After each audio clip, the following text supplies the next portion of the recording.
2-3 men around Ando. Mobareko lifted it. What a nice way to keep it on the chest from Sumado. But Ghana back in possession at the moment, down the right-hand side. They'll drag it across the field. That's Dra. But it will result in nothing. Sakugi with a lovely tap there in the referee. The Gambian referee. A whistle for that infringement. Well, let's watch this again. I don't think it's a foul. He went for the ball first, and therefore, I don't know about it. Let's see. I mean, it's referee's decision, and he can't do anything about it. Well, Ghana yet to really get to the big men dancing at this stage. With less than 6 minutes, yet to really see Ando. Well, he's putting on his dribbling boots, as well as Akwahagan. Jemfi a bit silent also. And Kuma quite silent at the far left-hand side. They need to be aware of the organization of Tanzania. Well-organized team, and they don't really do too much up front. When they get a chance, they do it. But defensively, as a unit, they are good. But yes, Tanzania's free kick decides to go short. Looking for Nudin to skip out the side, but it's been displays of the ball in Tanzania. Back to Nudin. Lovely idea, looking for Farijala. Another lovely spin into Ghana's penalty area. Lovely chip over. But Ghana's goalkeeper, Faith Tajano, no struggle to pick it up. And you can see what Tanzania trying to do. I think very few times they've used their left in the name of Farijala, I think, and he's very quick. They've used him wisely, and it's always looked dangerous when they use him. Well, Ghana regrouping from the back, but there's a 10 warning for Ghana's number 8 man, John Ando, the third world FC player. Needs to be very careful, as the Gambia referee will not take any nonsense from this young lads at this stage. Back to Ajanu. He's got a lot of options down the right-hand side. Decides to look for Razak.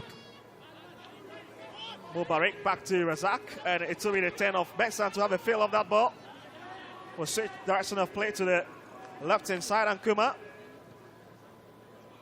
was with the captain's armband this afternoon for the Ghanaians. And Nudin once again, quality player. We'll look for his man in the 20 jersey, Sumado, and Ghana back in possession. It's very important for Ando to know that they know his style of play, and therefore sometimes to deceive the opponent, release the ball quickly, and then you can take them by surprise. But every now and then, if he gets the ball and he wants to dribble, it might be a problem. Like I said, they are very sound defensively, and so they know how to press on the ball. That's a very warning sign for Faith Tajano to be very careful, as Tanzania will have to spill the ball from outside of the 18-yard. Ghana finding it very difficult to create anything useful at the moment, as they are down by a goal to nil.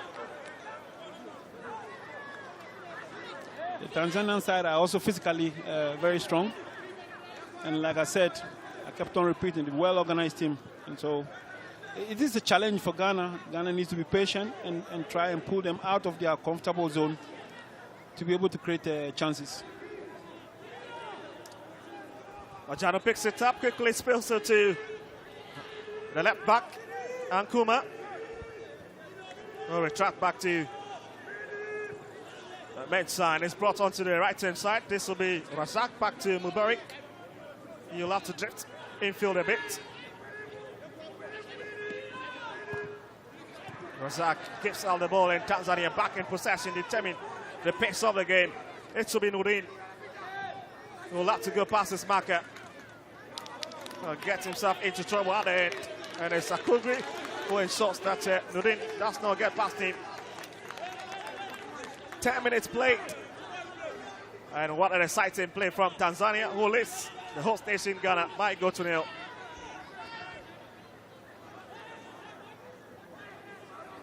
We're at this stage last year when they hosted in Zanzibar. Ghana now taking your time to box the ball around, try to caress it and push Tanzania into their defensive cell. seen most of the ball in midfield. Jemfi. Looking for Kasim, but cannot get to Kasim. But it's back to the man in white. Lifted over. That's a bit scrappy. It's been difficult for Ghana to penetrate because they are keeping the lines very well, Tanzanian side. And so they need to look for a moment of magic where they will give a pass that will lead to goal scoring opportunities.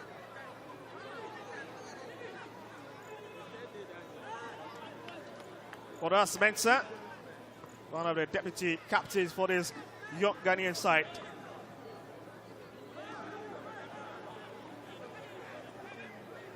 What a team they've been after Tanzania once again showing the quality of what they did at the Amman Stadium back in 2024 with Abel Samson named the player of the tournament, and that's a lovely hit there from Nordin. He's always the brain behind the team. When they're going forward, when they're defending, he is the man. And just look at it. It's a very good attempt. This could be a surprise, you know, a big chance. An individual effort for the team. He's the head of the team, and he's good at that. Well, led in by Sampo, this Tanzanian side. Well, that's Ando trying to drift into a bit. Managed to keep it. And raise the sympathy of the referee. Went down after going past 2-3 players. Like I said, Ando is good, but he has to be mindful of where he dribbles. You know, sometimes in the midfield before they get to the final third, maybe he should try to release the balls quickly, and then he can make use of his dribbling in the final third. Well, let's see what Ghana have got under their slips with less than 7 minutes left in the first half department of this game. Quite a shocking scoreline at the moment, considering the fact that Ghana came in so hard in all their group stage matches. Obviously, they're using the right side a lot of the Ghana side, and I think that's why Mubarak is out. And the man in 6 comes in, Fianyaji. It's the man now been introduced by Coach Kweko Danso. Unless to take care of matters down the right-hand side, where Ghana has been a bit weak, allowing so much penetration from Sumaldo, Farijala, Hamed, and Haji. Farijala. And he forced to nobody in particular.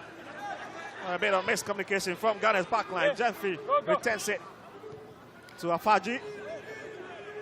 I think Ghana is playing, but when they get to the final third, they find it difficult to penetrate, because if you look at the way Tanzania have structured their team, the lines, when they get there, it's always difficult. There are more men at the back than even attack.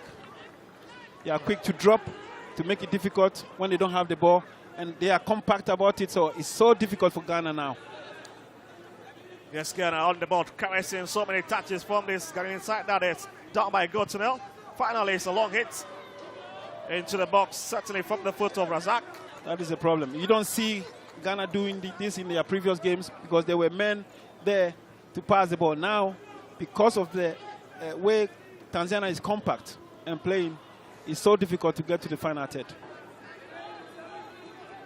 Very compact. But the man that have been busy in today's game is Fetajano. Look a bit jittery as well in terms of goalkeeping option for the young Ghanaian side. Well, he's been tested on a few occasions already, and it's not just proving the quality we've seen from him at the group stages level. Here's Ghana trying to construct something effective from the left-hand side. A cool grip. Back in possession, lots of options. Decides to go solo. Could be lining up a shot, but it's been dispossessed of the ball. As Tanzania will now love to come for a lovely way to break Ghana's defensive line. No team go past Mensah, waiting for the blue set to arrive. Farijala arrives at the far left-hand side, and Ghana managed to tidy up their defense. They need to find a way of going through the Tanzanians. It's been difficult now, but they need to find a way. One of the ways is probably dribbling in the final third, giving a double pass, because there are always more men at the back, always. Here's Farajala. Having to break infield a bit. Decides to go back and pick Hamed. Maya Yelesi with a long drive up front. Well, what are you picking the man that is leading their line? Samson. What are Samson on your shots? Top scorer. In last year's edition, when Tanzania hosted on the play of the tournament. Emil Samson not really having his tournament in Ghana. And of course, the skipper of the side, Nuddin, will be very fantastic. Yes, Farajala. I've been very, very impressed with the way Tanzania is playing. Very, very disciplined. Playing according to what they've been asked to do. And it looks good for them. Because Farajala just tried to break into Ghana's final third, but quickly dealt with. They always look for the opportunity to counter-attack Ghana, especially when Ghana lose possession. And when they gain it, it's very quick. And they use Farajala in that sense. Almost every area. Another ball spill across, but there's nobody in the white shirt to at least ensure that Tanzania will fail to grab it, but Tanzania will dink it inside, but it's been headed out. Ghana will struggle to keep it. It's a bit scrappy at the moment. And the Gambia referee, Mohamed Sane, whistle in favor of the host nation. No time for this Ghanaian side in a haste to get back into this game. Yes, Kasim, but Kasim has been dispossessed and Nudin will pick it up. And it's one back again for the referee, who point the other way around. It's been physically, they've all shown their qualities. They are very physical. And so they've been winning most of the 50-50 balls. Farajala also gets into the book of the referee. The man who has been very hardworking down the left-hand side, running Ghana's channel so well and giving them a lot of tough time. Seeing Mubarak brought off as a result of his effectiveness. Long ball for Ghana. This could be trouble for Maya Elezi, but he managed to grab it. No troubles for the young goalkeeper. The ball hung too long in the air. It's mostly for the goalkeeper. If the goalkeeper can use his hands and the ball is in the air like that, it's easier. Well, just following the footstep of the big man who did so well to win the goalkeeper of the tournament back in Tanzania, Mujihad Juma, but he's not present in Accra, and it's Maya Elezi who is making Tanzania so proud at the moment. 19 minutes and few seconds played, and Ghana's survivor lies in the way they play now. Yes, Kasim, lovely idea to be a bit tricky down the right-hand side. Will have to cut into the middle.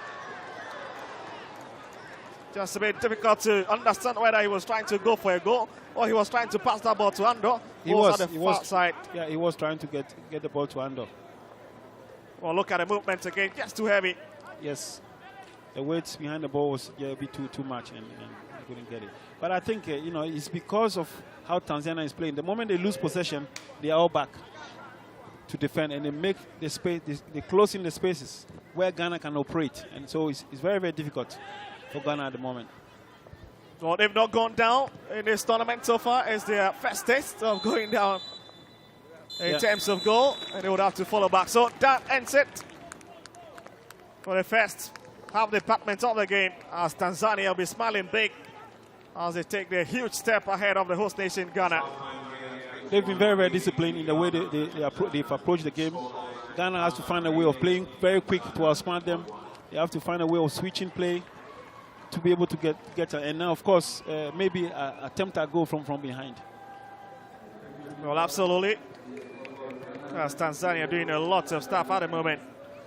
Well, it's halftime. Is Saddam Hamid's goal that made a difference. Ghana 0, Tanzania 1. It's halftime.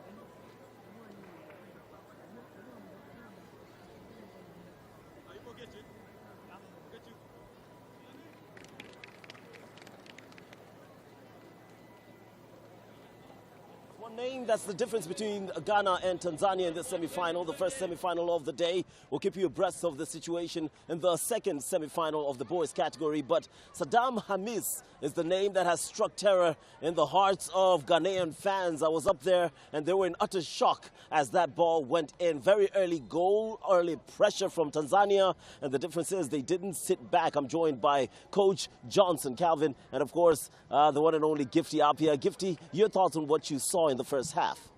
The Ghanaians have been taken by surprise. That's not to say they were looking down upon their opponents. No, not at all. But they had the whole euphoria of yesterday, and they think it was going to be one of those games where their opponent sits back and watch them display. It didn't happen. Tanzania has opened up. They have come to the party. They have played, and it's a well-deserving goal. And I think, in my opinion, I think Ghana needed to be down to know that it's not all about them. Their opponent is here wanting what they also want. So I think it's good that Ghana is down and they will have to fight, equalize, and then hopefully they are able to get the win they think they deserve. But all in all, thumbs up to Tanzania. They have kept their composure. They are doing what they have to do, keeping an eye on Endo. And they do not come one-on-one. They come, and then there is an immediate backup. So the moment he's done with one player, the next one is here. So he is not getting that much space to speed up like we have seen him in the other games, which is very good for defensive duties. I think the Tanzanians have done their best. They have kept their composure. Their sense of positioning at the defense has been beautiful.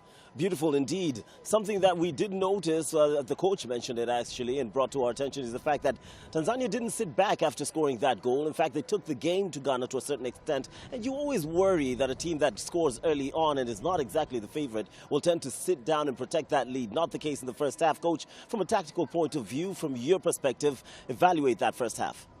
Yeah, at this level, Chico, it's all about Ghana has to score one goal to get the game on even terms. But I like what the Tanzanians are doing. Their tactical analysis of the Ghanaian team through this tournament has been exactly what Gifty has said.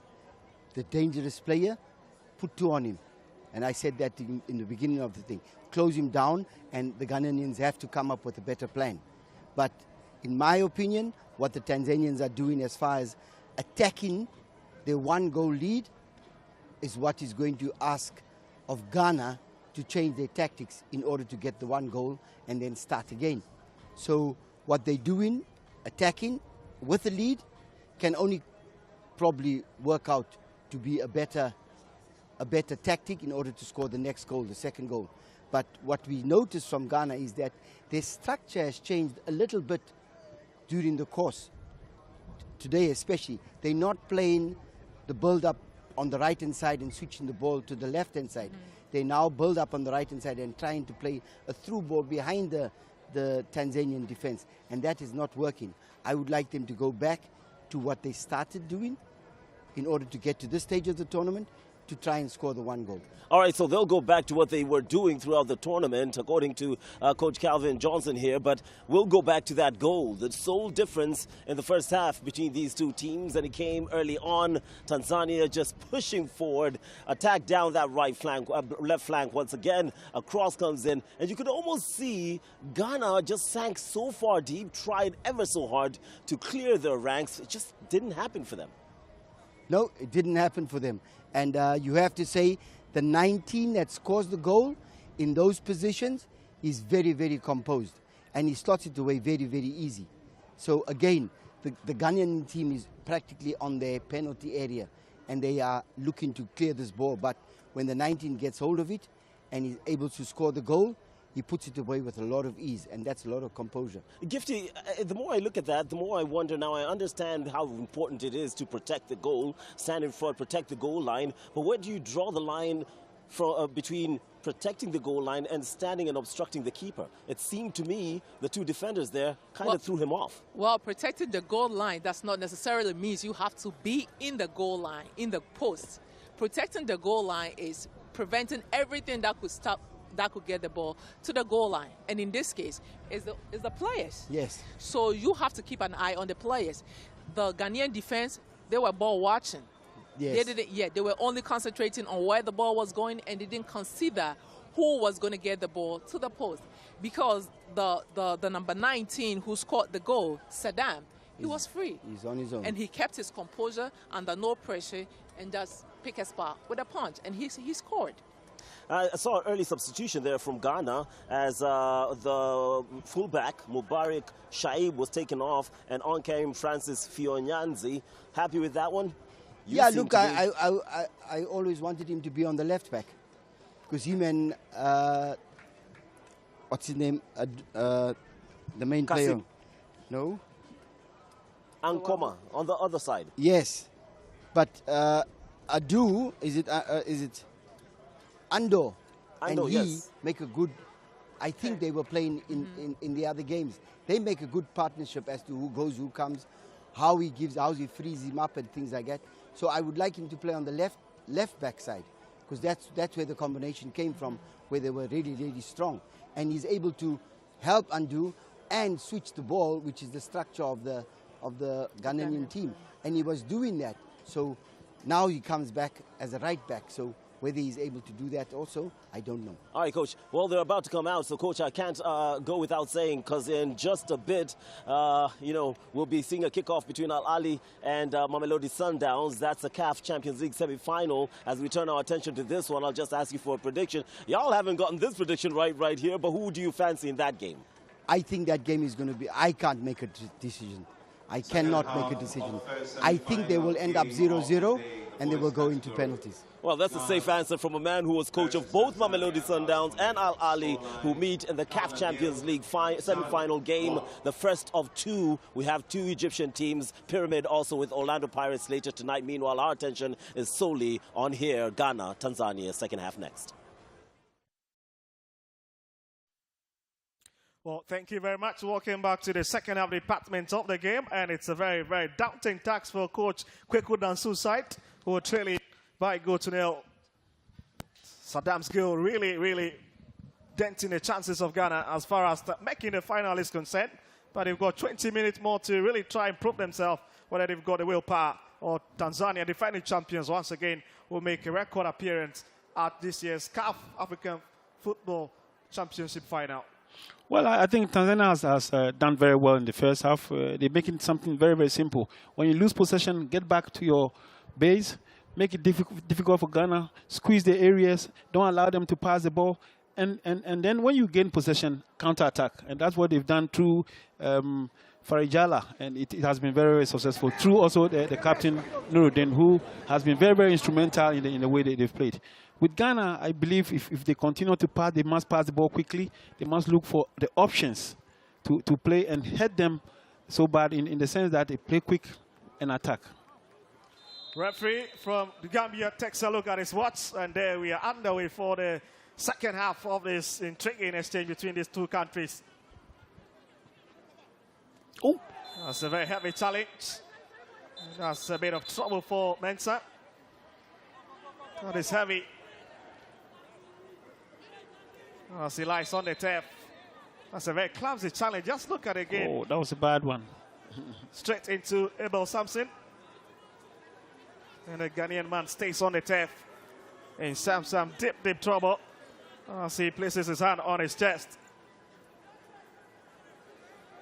Well, the big question is, can he continue with the game?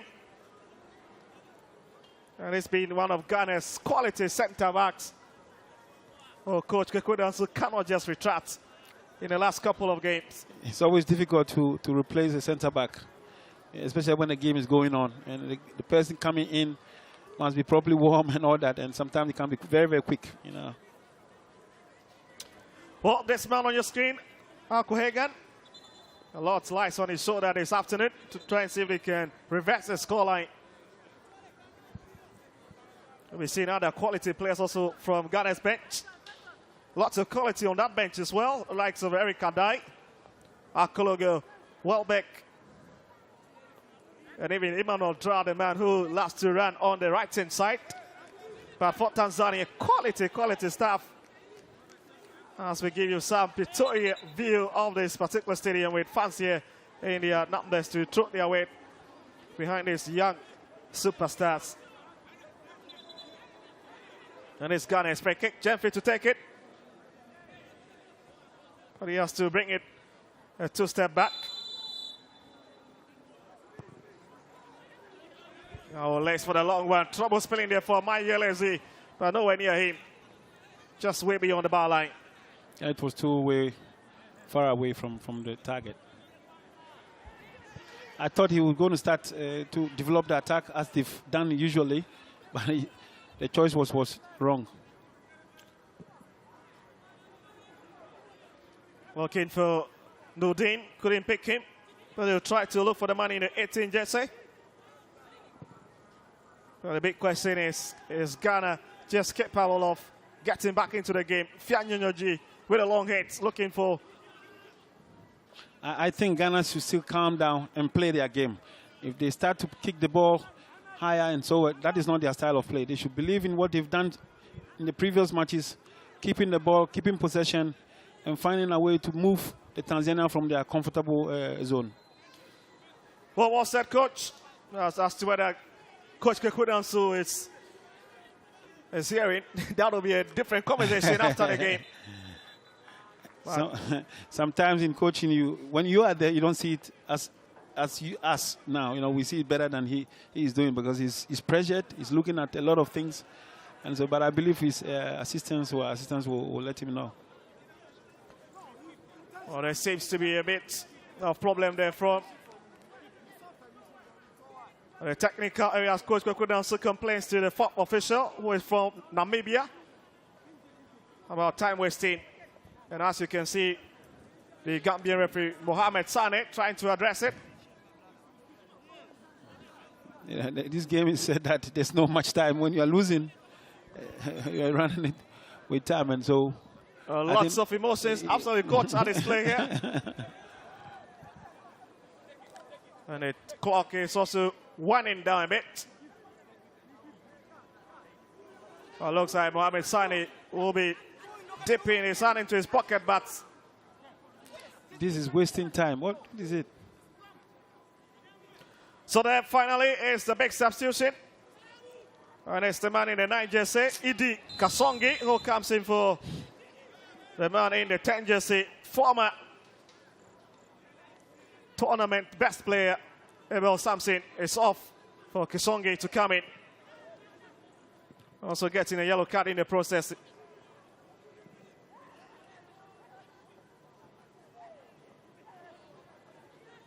As Tanzania lap into attack again, that's a big step there. Goes down the referee, Mohamed Sani, will have none of that. Very lucky to run away by such circumstance. But it's Ghana, it's Ando.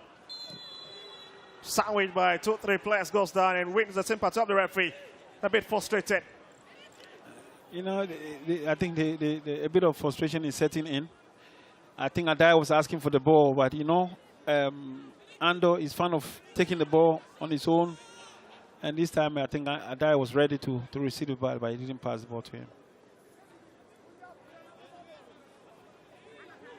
Well, let's see, 15 games and more played at the Continental Final. That's confirmation of Kasongi's yellow card, but yes, Ghana, lots of scrappy situation in Tanzania's ball, spills one over. Who is going for it? Ghana, that's a big touch at the end.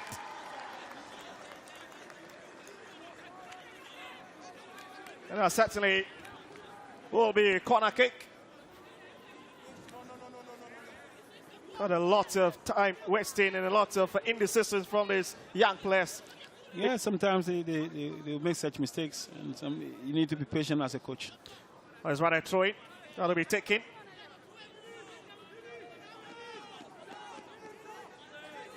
They need to still stay with Ghana. Fianyoji picks it.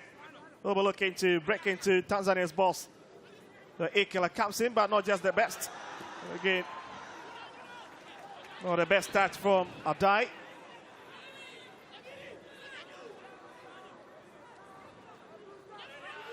Ghana taking their time to build. Razak. Fianonyeji left it deep. Mayeli comes out of the line, and he will make it very simple. Ghana is moving away from their style of play, from the way they play. Normally, he will not kick such a ball in the air. He will pass the ball. And of course, the Tanzanians are frustrating them in the way they are compact and all that. Yes, a big run here from the Tanzanian player Kasongi, but fails to keep it on the tap. Already wet beyond the byline. And Ghana will say thank you very much.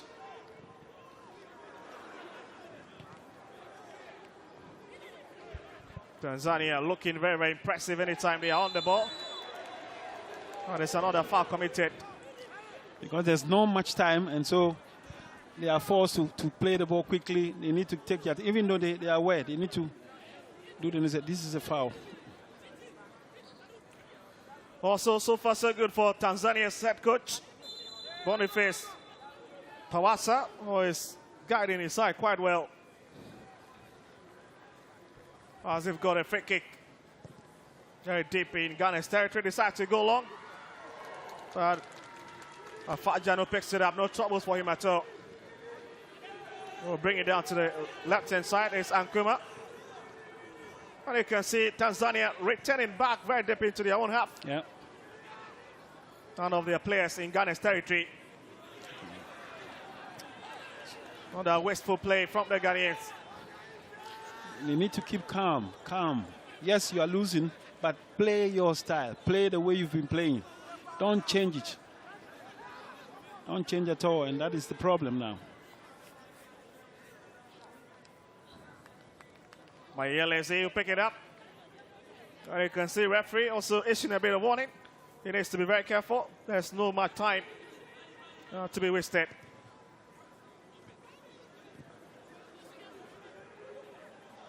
That's a big run down there far. The left-hand side, Fianuji wins it, picks it up, takes it quickly. And Udain tries to recover, fails to bit crooked to it.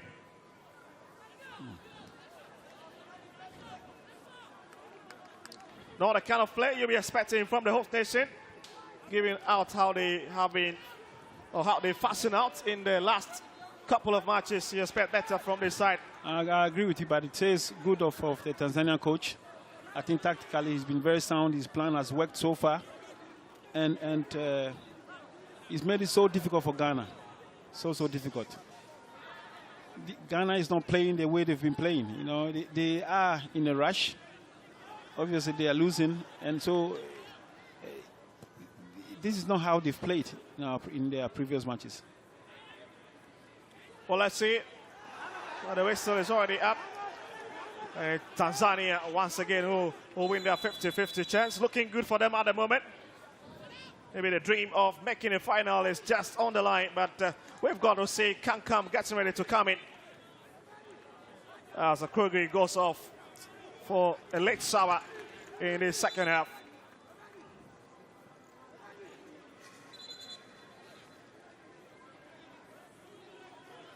They're a team that likes to possess, put the ball deeper, passes and all that. And today, I don't know, they've started kicking the balls and it's not really helping them. But we must be honest. I mean, Tanzania have shown a good team spirit, good understanding of what they can do.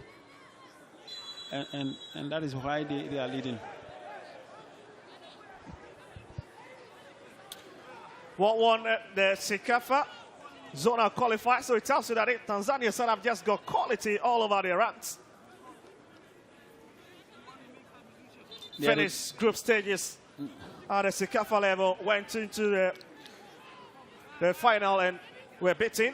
They finished runners in 2024, but this year, 2025, obvious winners and showing their class, quality and form on the coast of West Africa. But they are the defending champions, though. Absolutely. No questions about that. Yeah. What is going wrong with Ghana is that the way they've played so far, we're not seeing that style, that kind of play anymore. I thought Algeria were also difficult. They were defensive, very defensive, but they managed to do it, you know. Oh, absolutely. Well, talking about even Tanzania games in this tournament, they've been very, very resolute at the back, conceding less goals. But anytime they score, it's very difficult for the opponent to hit back at them. And exactly what they're trying to do this afternoon. Yes, Nudin on the far side by Jemfi.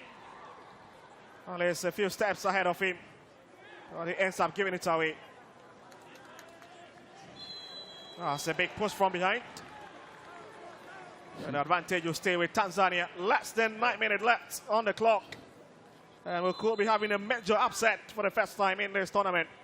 Yes. As favourites on paper are likely to be dumped out of the CAF African Schools Football Championship. And there's no other person but host nation Ghana.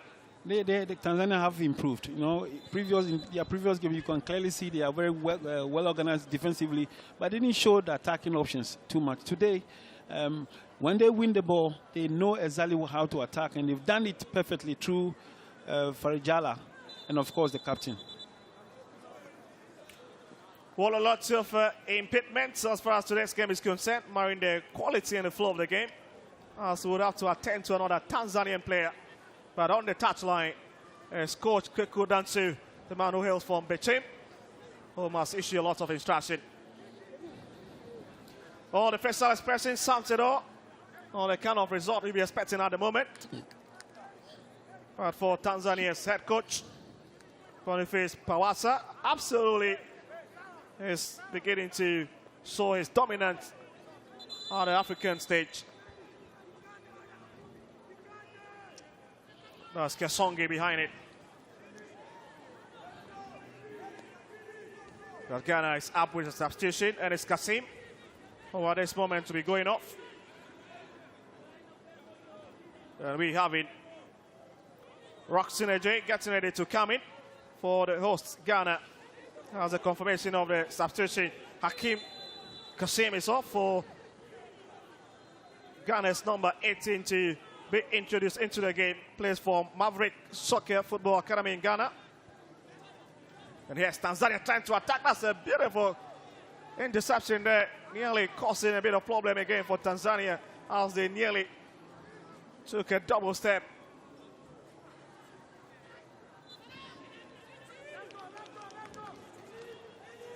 6 minutes left.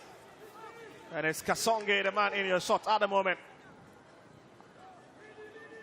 Struggle to find the back of the net. The lanky striker. But Ghana will drag it from the left-hand side. And it's a J, lovely play, but Mayele, the other right place, claims it. And all stayed down a bit. Tanzania has shown great teamwork, team effort. They've listened to the coach, I should say so, because physically they've also shown their physical presence in the way they've played, and have been very, very smart. Well, that's a big chase here, but it's miles beyond the sideline. Ghana could quickly take it as Ankuma brings it back to the man in the 4th jersey, Mensah. There needs to be a long whip up front looking for Akohegan, but Mayelezi arrives in time to save the situation. He's shown his class so far. A real difference at the back, commanding presence. Yeah. In those two sticks. The defensive organization between Hamid and Mansasila has been perfect. They've controlled the back very well. And they've linked up very well play. They've controlled the midfield. They are more in the middle most of the time. And they are quick to attack, very, very quick. That's Farijala. Farijala, yeah.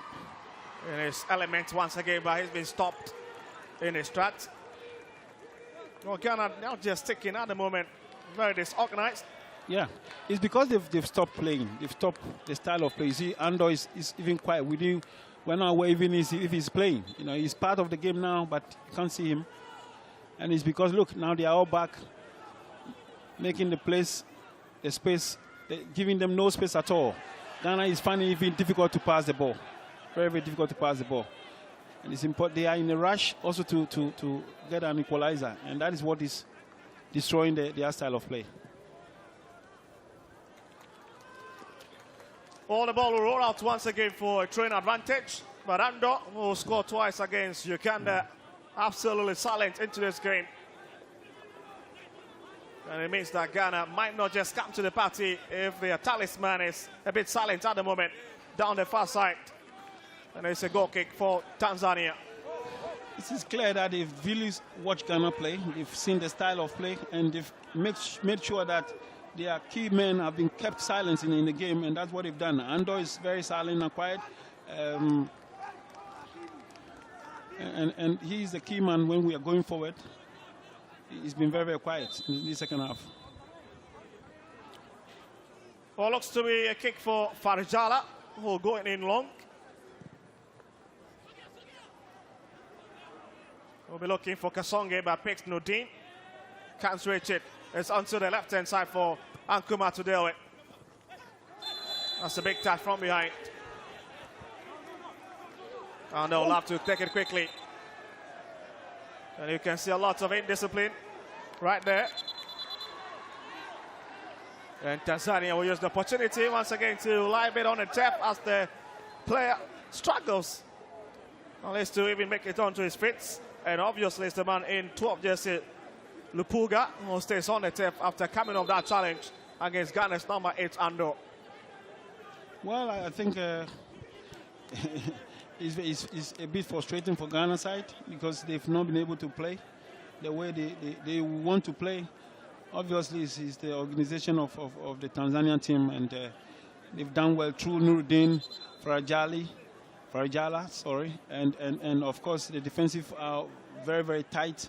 They've been defending as a unit.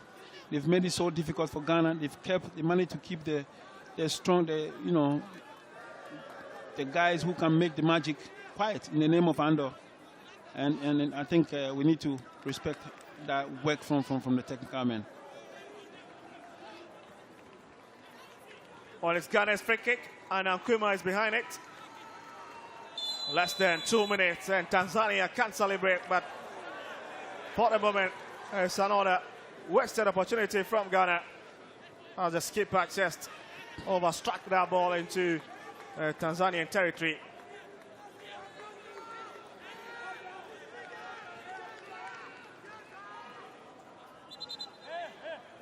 Well, just struggling to find their rhythm as Maya Yelesi gets into the referee's book for time wasting. There's Kasonge with a header trying to pick up Farjala, the far left-hand side, but Ghana back in possession.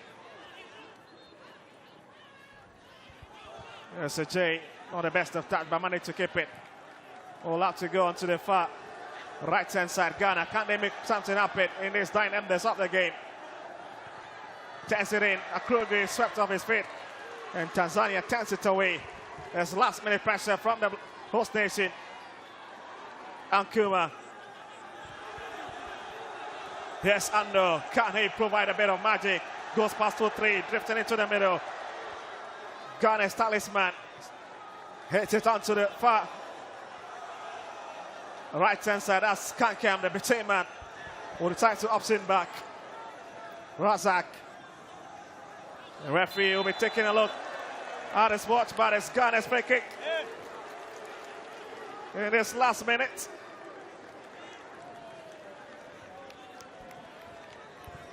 And it will be maybe the last kick of the game, but well, we've got 2 minutes of additional time now. And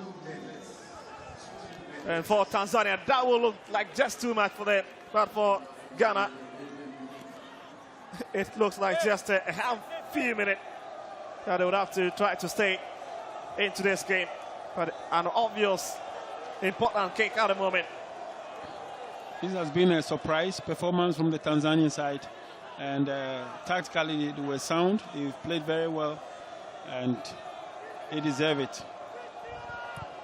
Well, let's see if Maya Yelesi can deal with it. If it can be the hero for this Tanzanian side, because obviously if it's directed at goal, he would need to power it away to keep their dreams of making the final intact in the game.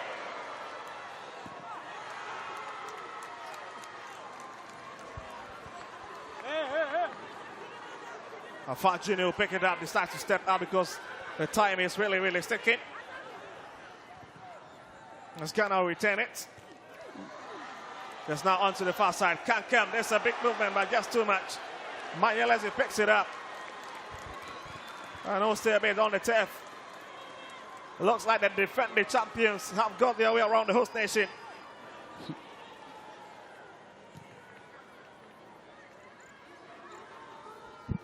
As with them, 41 minutes and 53 seconds.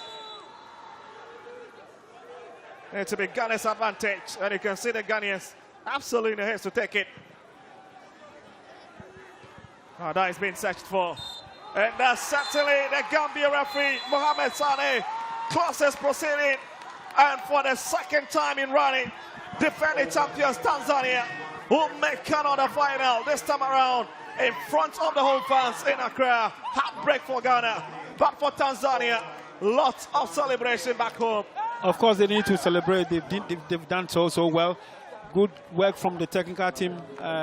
They came with a strategy and they were able to fulfill what they want to do. I think it's been a wonderful performance from them. They made it simple. When you don't have the ball, drop, make the place small, make the pitch a bit small, and don't give Ghana the space to operate, to pass the ball through, and they made it so difficult for Ghana. Ghana, at the end, couldn't really play as they've played in their previous matches, and it has been wonderful. Very good performance, very good work, very good teamwork, and I think they deserve it. Well, isn't it shocking with less than 5 goals in this tournament, Ghana? That's, beg your pardon, Tanzania, they are into the final. Well, full time at the University of Ghana Sports Stadium. Ghana 0, Tanzania 1.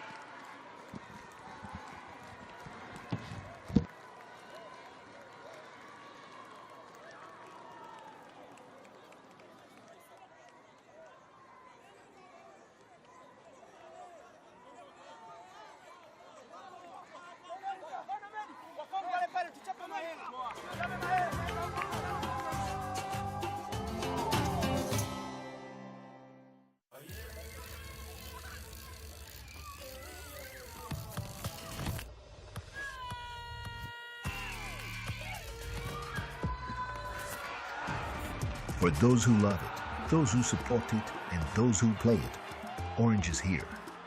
Orange, proud sponsor of African football. Just 49 keys inside a metal thing from 1958. Or it's the first step to becoming a writer, and your book gets turned into a movie by your favorite director, aka new best friend. Or becoming a chef who makes croissant nigiri. Or starting a travel scene that takes you from South America to Scandinavia to, hi. Okay, sure, God. Oh, visa. Whatever you want to be, one step can take you everywhere you want to be.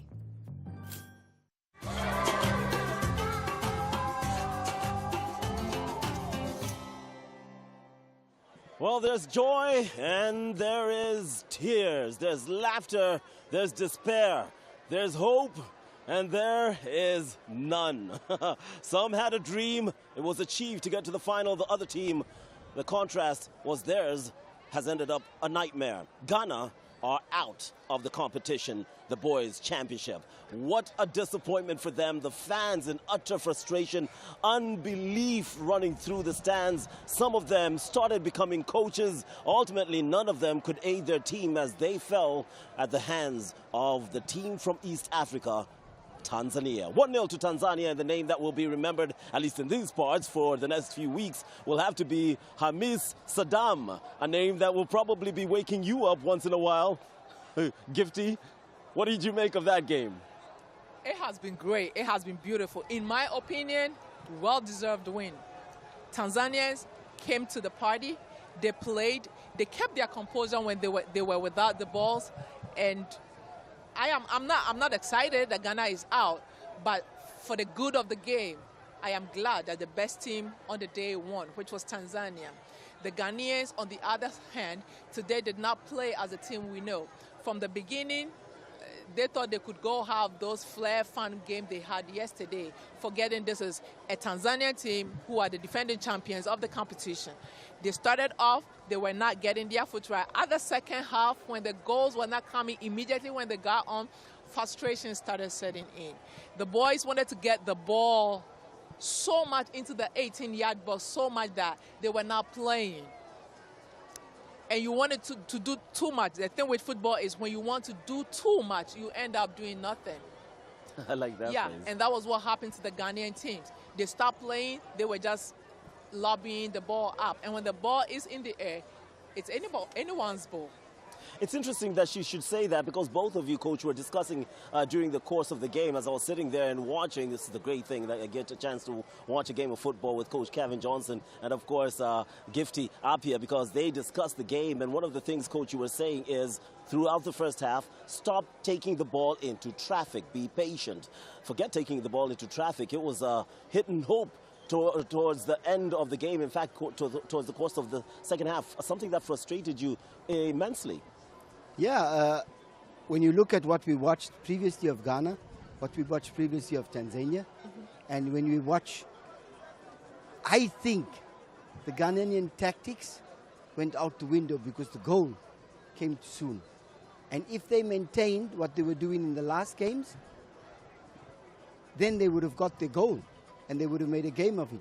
But it changed immediately, and like I said all the time, is you keep on playing the ball into traffic. In the first half, we saw that. The ball went cross, and there's one player, three Tanzanian players around him. How's he going to win the ball? In the second half, it even became more evident that we were playing the long ball now against 5 Tanzanian defenders. You're never going to win the ball. You have to build up the ball and do what you can. And then, of course, when we watch the main player of Ghana, Andor, yes.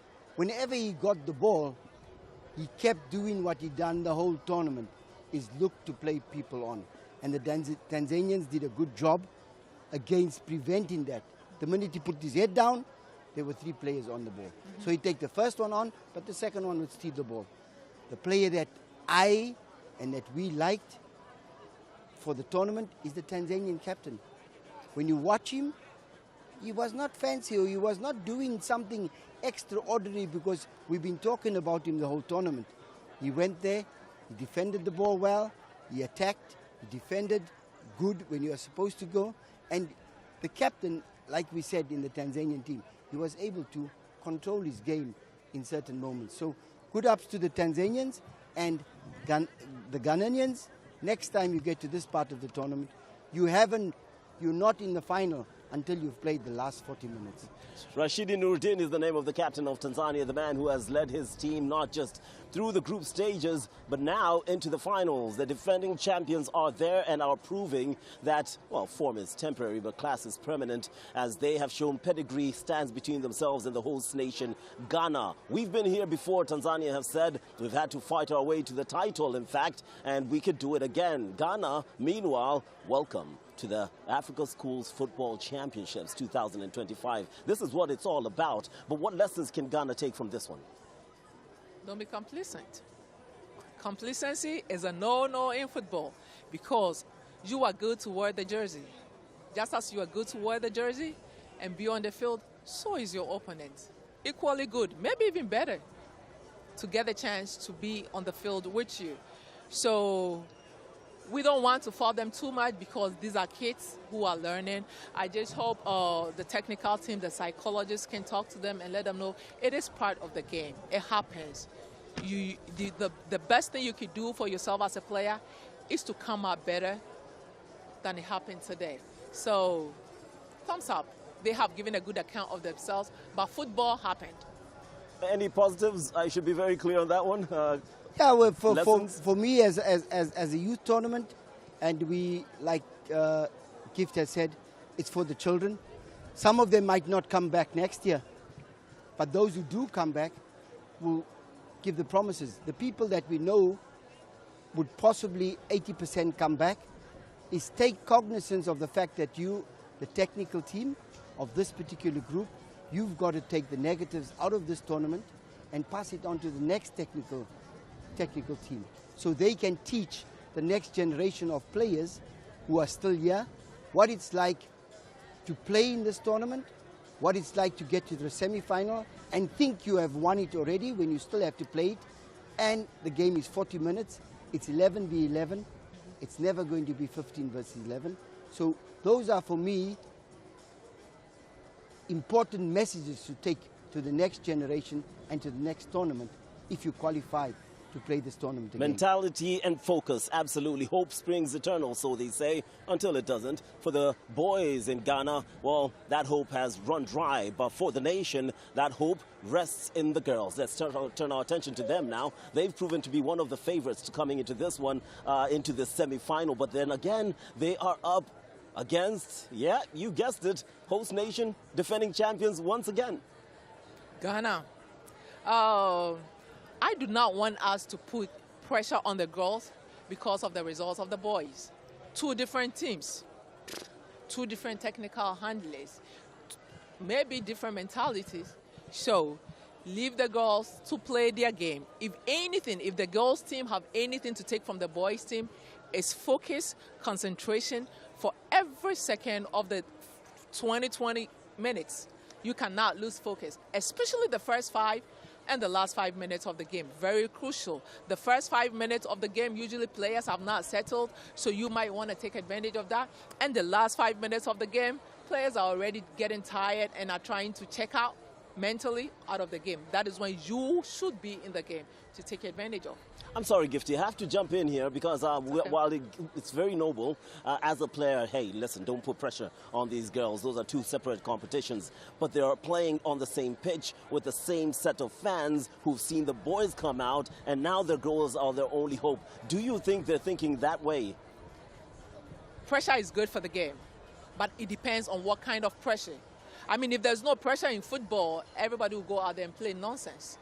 So this is a positive pressure. This is what the girls have to prove that the guys couldn't do it. We got you. We'll do it for them. So they take that positive pressure and they do something good because they have all these fans. And it usually doesn't happen a lot for the girls to see this lot of spectators in the stands for their games. So today they are here, whether they were here for you or they were here for the boys. Now they are sitting here. Give them something to smile about. Could that be the twist in the tail here? Because to be honest, as the boys were starting their game, at least in the first half, that's when the fans were tending to trickle in. The turnout was not this way. Not in the first half in which they conceded the goal. Could that spur on the girls? Could that change this game? The narrative at least? In one moment, I think yes, because that is what the Ghanaian people like. And the fact that the girls are at home, their coaches must have said, you know what, we need to up a little bit more and we need to give the fans something to think about or something to enjoy. But at the back of that, South Africa are the defending champions. And from my perspective, I want to give it to the individual players that we're going to watch during this game. We hope that we've seen the team sheet, the number 20 from the Ghanaian team. Kisiwa. She's very influential. If she plays, she will be good. She will be nice to watch. In the South African team, we have the number 7, we have the number 12, and we also have the midfield. Tole and Molefe. That's scoring goals. That's creative, and we have the one centre back from both teams that are good. So, from my perspective as a South African, and I know he's going to ask us for predictions, we hope that we see a good game of football from both ladies' teams. And we hope that the best team wins today, and they win convincingly like the Tanzanian guys did. Yeah, guys, just a quick one. When you compare these two teams, Ghana are more of a physical side, but tactically well gifted, and technically, let's not forget that. But not as technically, in my naked eye, not very professional either, as gifted as South Africa is. Where is this game won, in your opinion? I'll start off with you, Coach. I think this game is going to be won with the speed of thought in the tactics, which Ghana are a little bit more, in my opinion, is a little bit stronger than the South Africans. But South Africa also have quick feet in taking on players and getting there. So we're just praying that both teams use their strength and put it up against each other. And yeah, like I said, may the best team win. What are your thoughts on where this game could be won? I think mental toughness for but all teams, both teams, especially with the Ghana side. Like you mentioned, the guys have lost their game. They are out of the tournament. A little bit of pressure on the girls because they have to do, everybody is expecting them to do it for their country. Mental toughness. Let your concentration be on the field. Don't be too fazed by what is the shouts and the noise coming from the outside. Concentrate on what you can do and listen to what your coach have told you and just execute. Absolutely. Quick predictions from both of you. I'll start off with you, Gifty.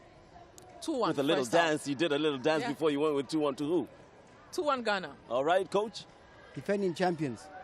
Favor to the defending champions, and the coach is very keen on saying that when it comes to the game being won, it'll be done tactically, so it's up to the team on the bench. As for Gifty, she believes that it'll all be down to the mental strength. The fans are out. They have come out in their numbers. We love to see this. They are expecting one heck of a game, and they're about to be given. Here we go.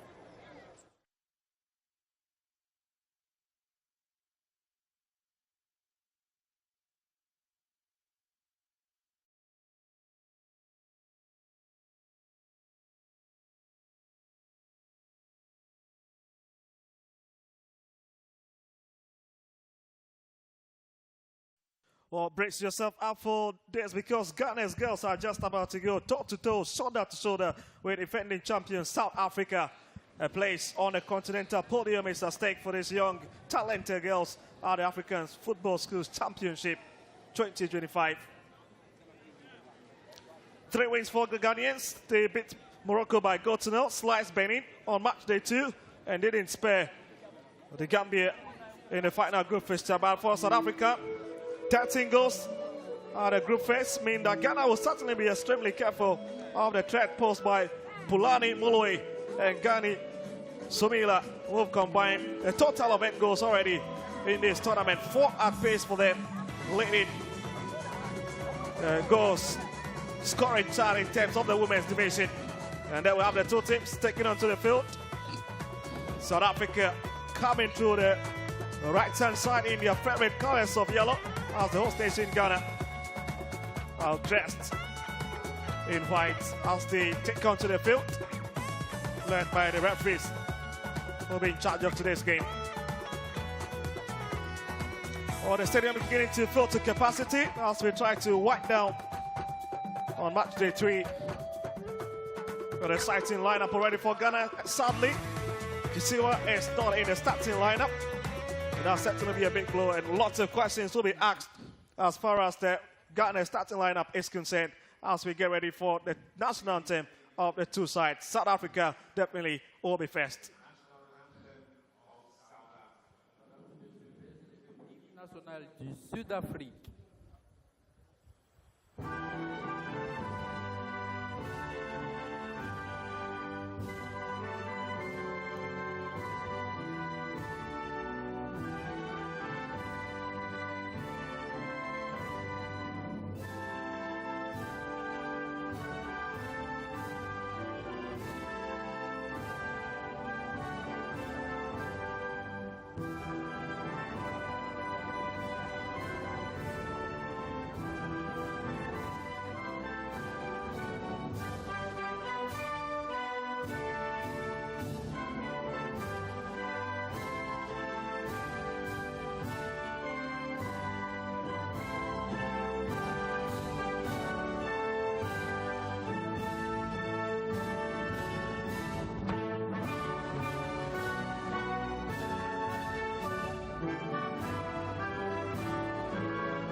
Well, now time to take down of the host nation, Ghana. And now, the national not allowed anthem to follow the footsteps of Ghana. the male side. Who Maintenant, lost l'hymne earlier on. national du Ghana.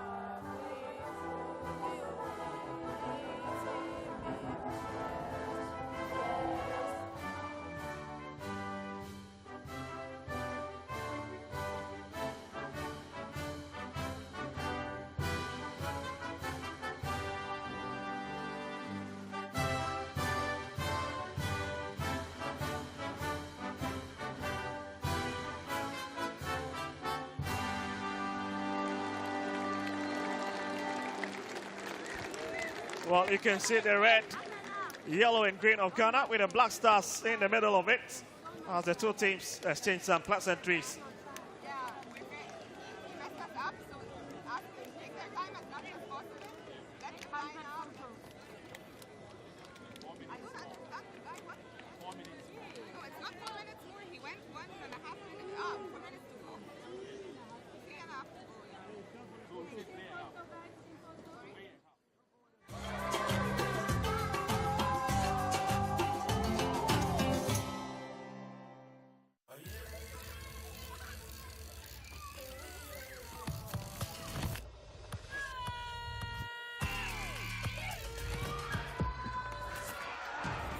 For those who love it, those who support it, and those who play it, Orange is here. Orange, proud sponsor of African football. Just 49 keys inside a metal thing from 1958. Or it's the first step to becoming a writer, and your book gets turned into a movie by your favorite director, aka new best friend. Or becoming a chef who makes croissant nigiri. Or starting a travel scene that takes you from South America to Scandinavia to, hi. Oh, visa. Whatever you want to be, one step can take you everywhere you want to be.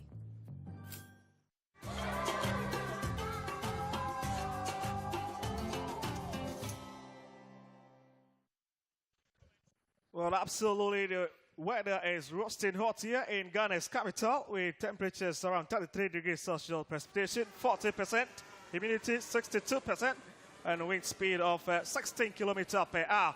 And we're just getting ready to go for the big game. Once more, it's the legendary Siki Akuno in commentary position with me.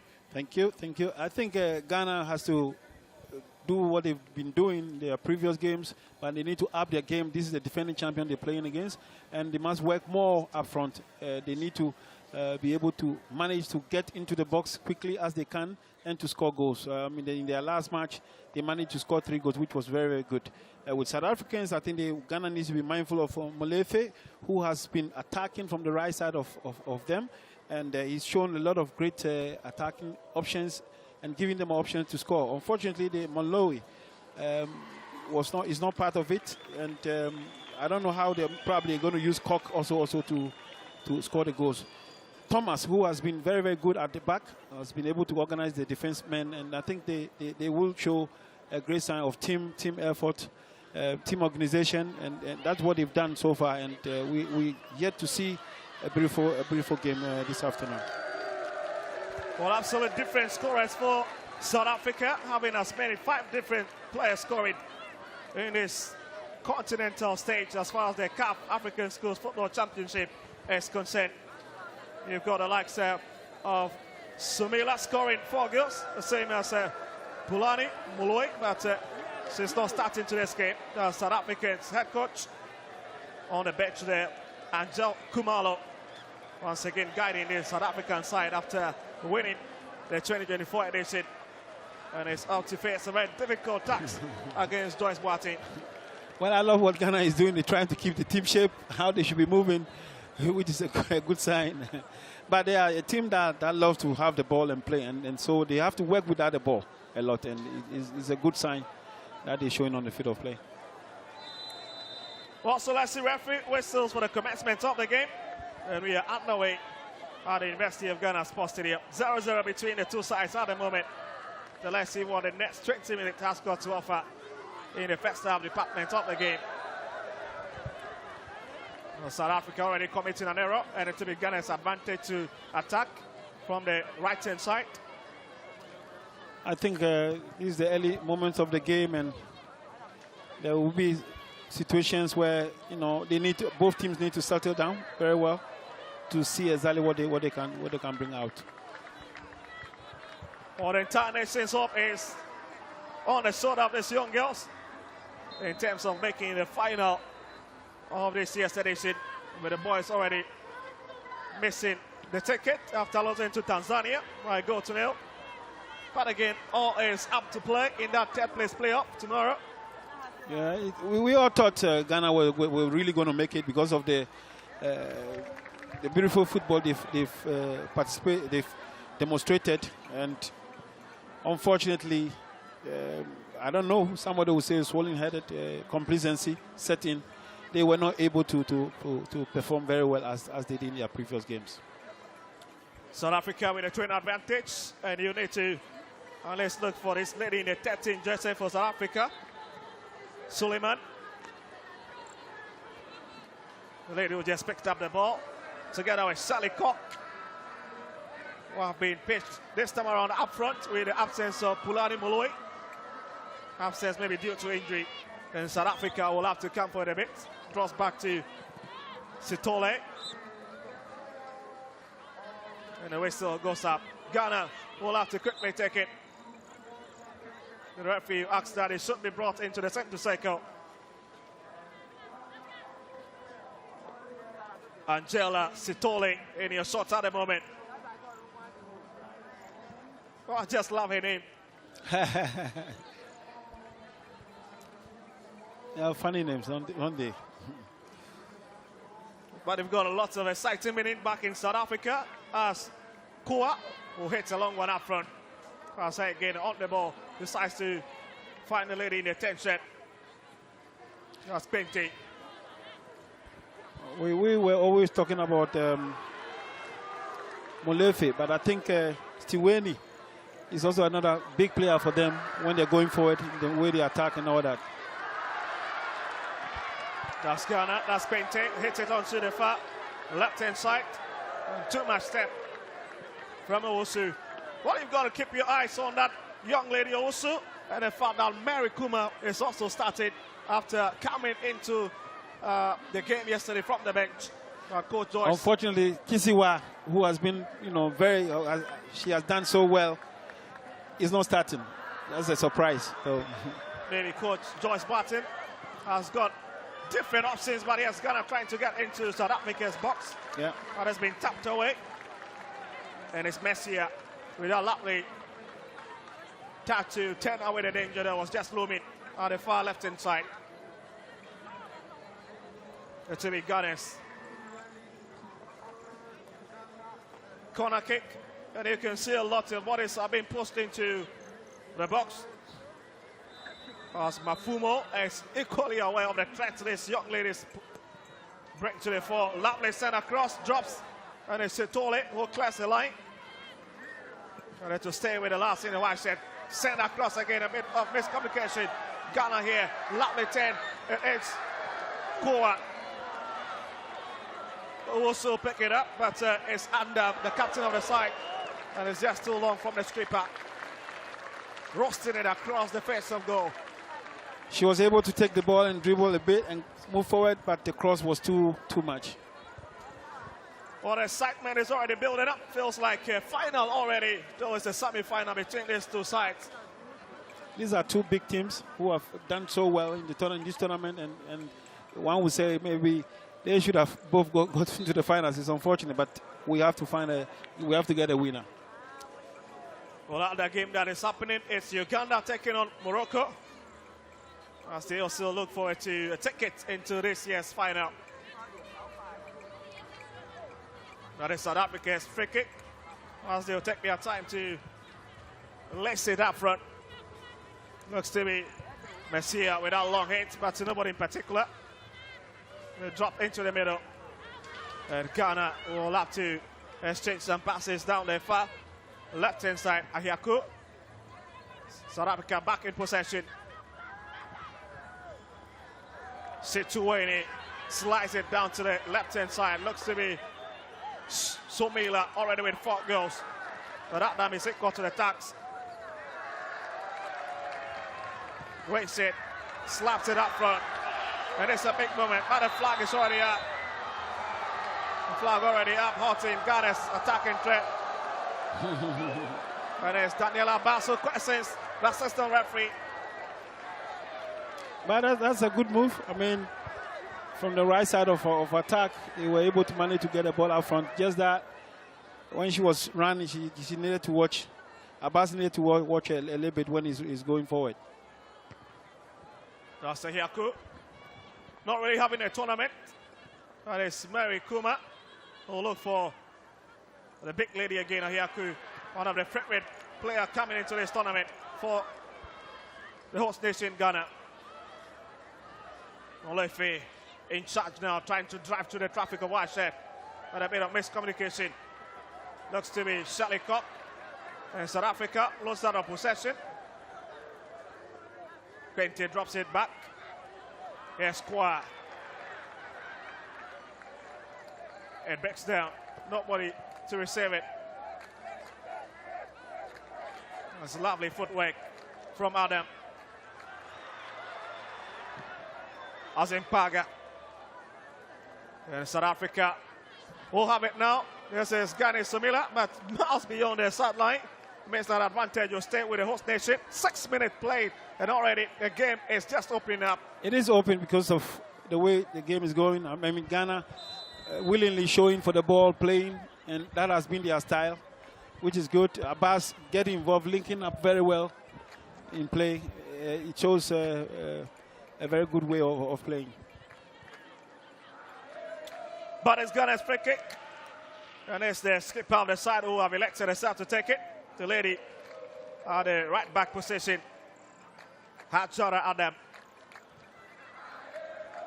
South Africa erects it to the ladies' wall. Of Sonny Sumila, lovely touch there. This could be a bit trouble. And it's in Ghana with the first one. Ghana strikes. And guess who is the lady who cannot just stop scoring? It's Jennifer Wuku of South Africa. When they their own ratings, when they push everybody into that far side to defend.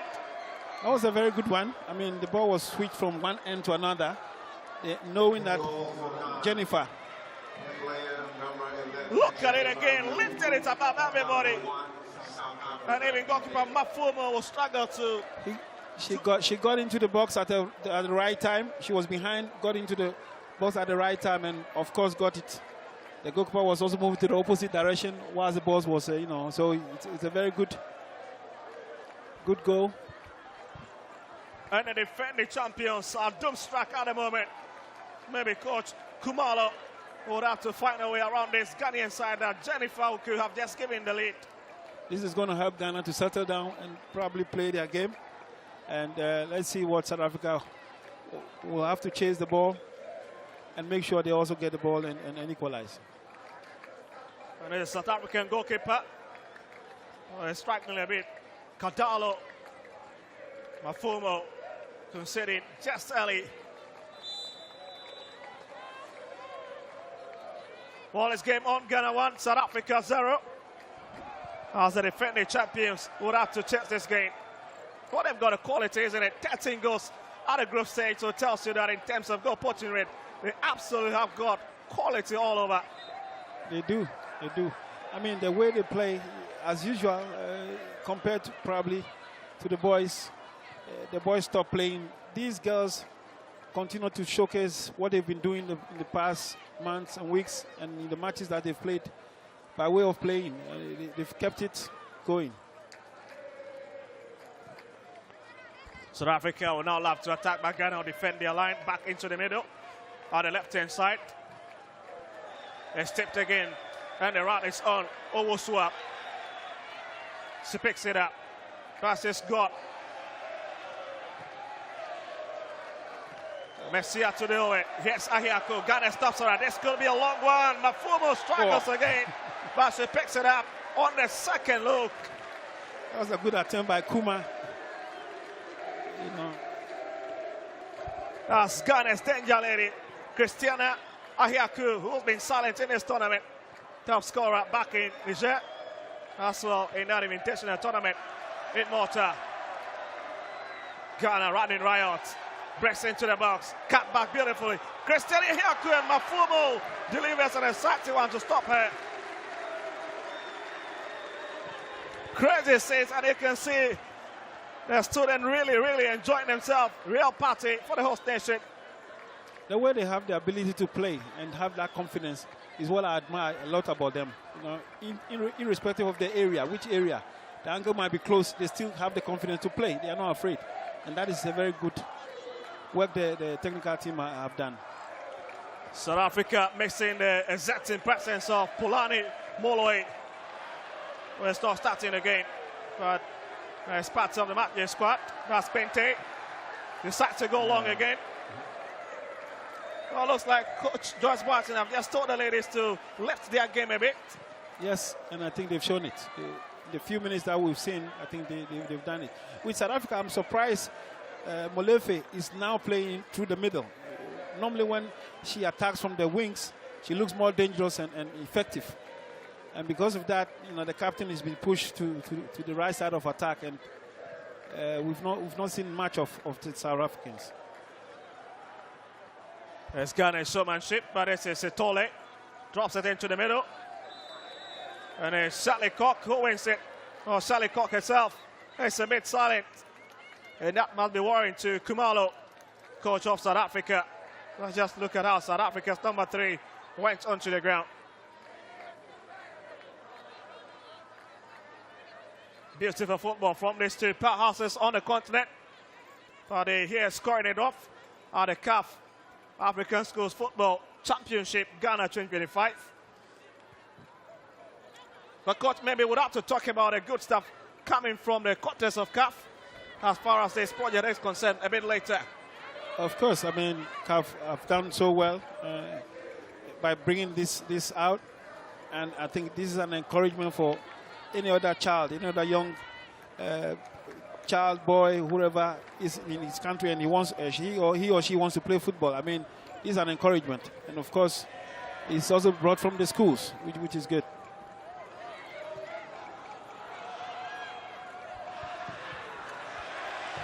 Oh, Ghana chasing the second. Oh, can't they really get to Azim Paga? That's Adam. Beautiful footwork. I was trying to talk of Cock, rather. Cock has been effective when she operates from the right side, you know, and they put Molowe rather there. Cock is now in the middle, he's playing as a striker. Oh, speaking about Cock, she scored against the DRC yesterday. Shirley Cock. Yeah. Because she's quick, when they put the ball through the wings, she's very, very fast, and she can get the ball quickly, and she always looks dangerous. Also, now she's operating from the middle, and that is the problem. Also the same against the DRC. Yeah. She was on the scoreline. Yeah. 2 goals for her at this tournament. Yeah. She has been so effective from the wings. From the wings, they put her through, and she's very, very quick. And so she scored, I think, was it yesterday she scored a goal? Absolutely, yesterday. Yeah. Scored against the DRC, and they say in the other game, but a bit silent in this afternoon's encounter with the host nation. The good thing with Ghana is that they always love to have the ball, and so when they have the ball, it's even better. They are in control of the game, and it looks very, very good for them.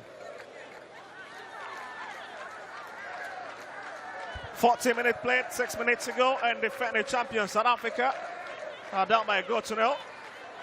There's more time to play for in his fixture. It'll be a long throw-in.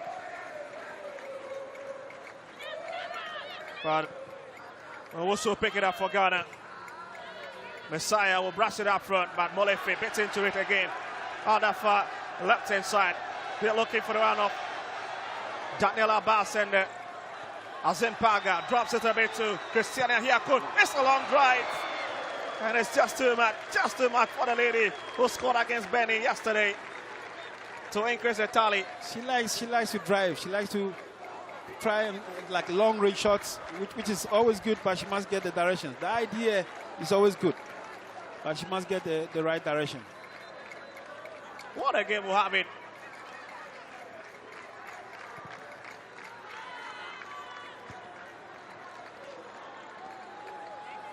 That's Pente.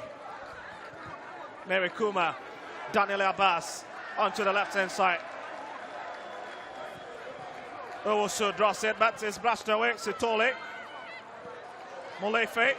Lovely play now for the skipper, Molefe, looking for Gani Sumila. But Adam is always equal to the attacks on the right-hand side. She's always there. I like the fact that Shiaku and Kuma. Well, interestingly, Uganda is leading Morocco by goal to 0 in the other semi-final fixture. And same is happening here with Ghana leading South Africa by goal to nil. But they're just making a very important statement. I was talking of Shiaku and Kuma, who has been very instrumental in the way Ghana play. Most of the time, they are the people distributing the ball and giving them effective passes forward. And I think it has been very, very good. Well, Coach Simon forgot that we just played 20 minutes because the kind of level this game is just entering into. It feels like it's a bit disappointing not to have any of these two teams at the final. South Africa themselves defending champions. Yeah. I think Ghana has. Okay. Karen Stadia Preku, national goalkeepers coach. Absolutely. You know, it's good to see them around. And, it's wonderful. Yeah. We're here to add their presence to this game. Oh, they call him the Lion. As part of that Ghana squad back in 2014 World Cup in Brazil. Yeah.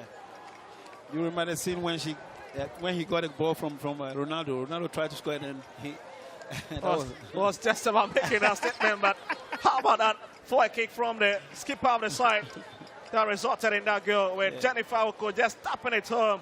A bit scrappy situation. Ghana takes the lead. Here she is in your shot. 3 goals for her. The CAF African Schools Football Championship. South Africa put position and it's in. It is in. It's Tutuwaine. And South Africa strikes back. What a strike from that number 8. Lisa Kayanka Tutuwaine. Tutuwaine, very, very clever player. You know, put her body in between. And also made attempt that goal. She put her body because she's huge and you cannot push her away, and made attempt that goal, which was good. Very, very good goal for them. Interesting. Let's see how both teams will play now. It's very challenging for both sides. Well, there's certainly a game on between these two sides at the moment. 1-1 at pace.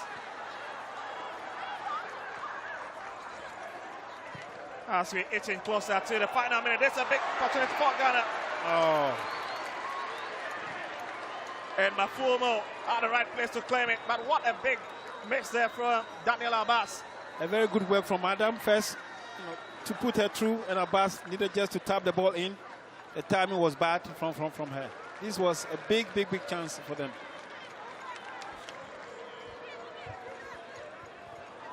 Ghana really taking their time, in South Africa back in this side. That's Sally Cock. Brought up the ball, drops into the middle. Mary Kuma pick it up as Ghana are trying to build the attack from the far left-hand side. Situene. That certainly will be a foul situation. Situene is very, very good with the ball, especially when she has the ball. She's very, very good. And when she gets the ball, the only way you have is to kick her. I mean, she's shown that part of a game. Very good. They also know how to use her, you know. For 30 seconds to reach the 20 minutes of the first half department of the game.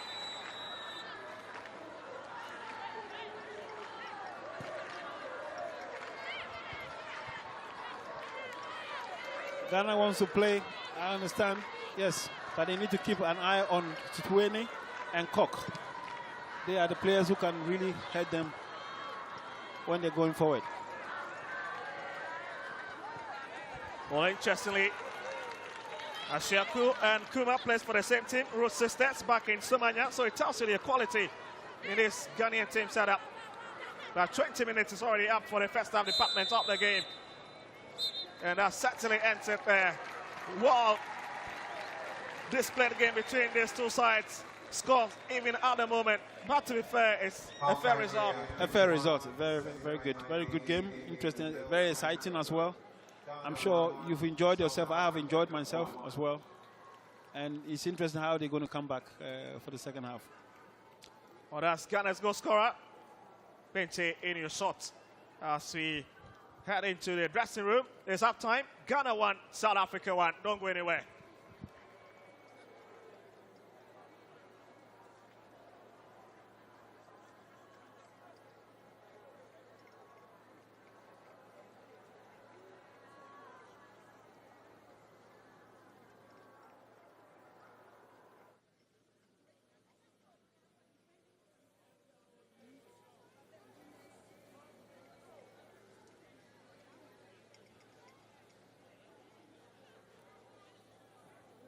And this feels like a relationship. The emotional roller coaster that we're being taken on in this particular semi-final is unbelievable, as Ghana, taking the lead, have had to go into halftime settling for one apiece, as South Africa have managed to claw their way back into this game, and it's all to play for in the second half. Let's get an evaluation of what the coach saw in the first half, and then we'll turn our attention to Gifty, a forward who's seen some forwards on both sides stepping up with the goods. Coach? Chico, I thought the Ghanaians came out firing, and they really put the South Africans under the cosh.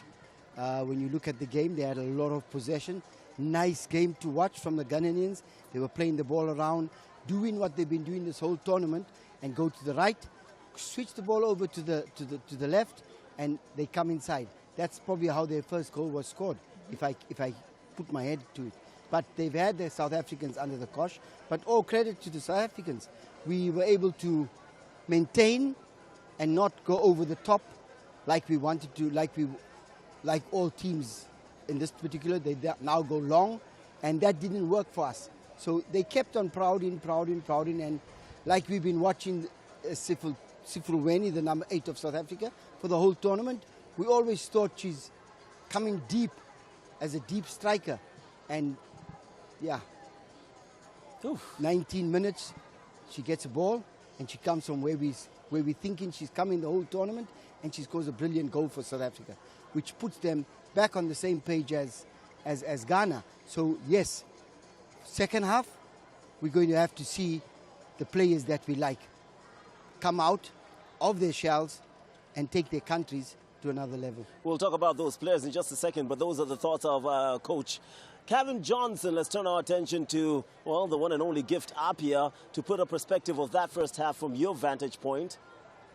What I really love about this game is the fact that the Ghanaians are still showing us that they have a system in place and they're still playing that system. Even when the equalizer came, they didn't panic. They still stuck with it because it has worked for them. They still stuck with it, and they were still doing it. One more thing that really impresses me is the fact that South Africans, although they were down by a goal, they also didn't panic to sit back. They opened up, they played. And in their previous games, Coach and I were talking about the number 8 who scored the goal. Yes, we were talking about how we felt she dropped too deep for a lead striker. Today, when she was at her position as the spearhead of the team, she got a goal. So I think going forward, she would want to hang around the central defenders and for her midfielders to get her those penetrating passes. Because see the shot she gave? Whoo! Power, precision.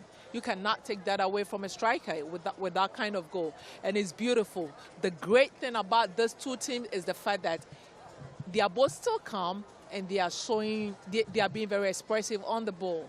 Let's evaluate what you guys said about this game coming into it. Tactical discipline, Coach, you were all about that. Keep to the plan, to the strategy, don't change. Gifty, you were about mental strength winning this one. How do you think the two teams fared from both? I thought both of them, like we said, they both maintained how they got to this stage of the tournament, both teams. And credit should be given to the coaches, especially for maintaining that and not coming with a complete different tactical plan in order to get to the final. The final will take you what we prepared for, and this is where they are. They're both doing well, very, very well for me. Thank you for that insight, Coach. What did you make of the mental strength? Yeah, in reference to the mental strength, it worked for both sides. Both teams showed it, especially for the South Africans. Being down by a goal against those Ghanaian girls in front of all this crowd on their home ground to come back and equalize, it has to take a lot of mental toughness. Well, if it comes to ticking the box, both teams have done it. I guess it's all down to consistency and who can keep doing that in the second half. But for now, we take a look at the two goals. Starting off with Ghana, the home side, coming to this one against the defending champions. The pressure was on them, technically, considering the boys who had just been eliminated a few minutes ago prior to the kickoff to this one. The set piece comes in. Almost a bit of a fumble there off the shoulder shin. I'm not certain. Wanted to header it, didn't exactly do that, I think off the knee, and then it just trickled in. Meanwhile, the other one from Situlweni, Lisahanya Situlweni, was an absolute screamer, guys. Oh, for the Ghana goal, she did the basics. From the first post, she head to where the ball was coming from. And that is what you are taught to do, especially in the 6-yard box or in the 18-yard box. And that was what she did. She didn't have to put a lot of power on it. Direction and a way for them. With a South African goal, striker, tall, she pushes you off a little bit and boom. Jennifer Owuku for Ghana, Lisahanya Situlweni for South Africa. What did you make of those goals as we're about to get into the second half? The South African goal, magic goal. She does exactly what a striker should do. Keep your defender away from you and put your laces to the ball if you're in the right range to do that. The Ghanaian goal, yes. As a coach, I don't ask you to score the goal with your feet. You can score the goal with your head, with the back. Just score the goal. As long as you don't use your hands. Score the goal. But in a little bit of critique to the South African goalkeeper, I thought she was just positioned a little bit too far to get to that ball quick enough. All right, thoughts of Kevin Johnson and, of course, Gifty Apia. They'll be back at full time to wrap it all up. But right now, we turn our attentions to the second half, where it's, as you were, between Ghana and South Africa. It's the semi-final of the championship. See you at the end. Well, thank you back and welcome to the University of Ghana Sports Stadium, where we have been treated to an amazing football from Ghana and South Africa in the semi-finals of the CAF African Schools Football Championship.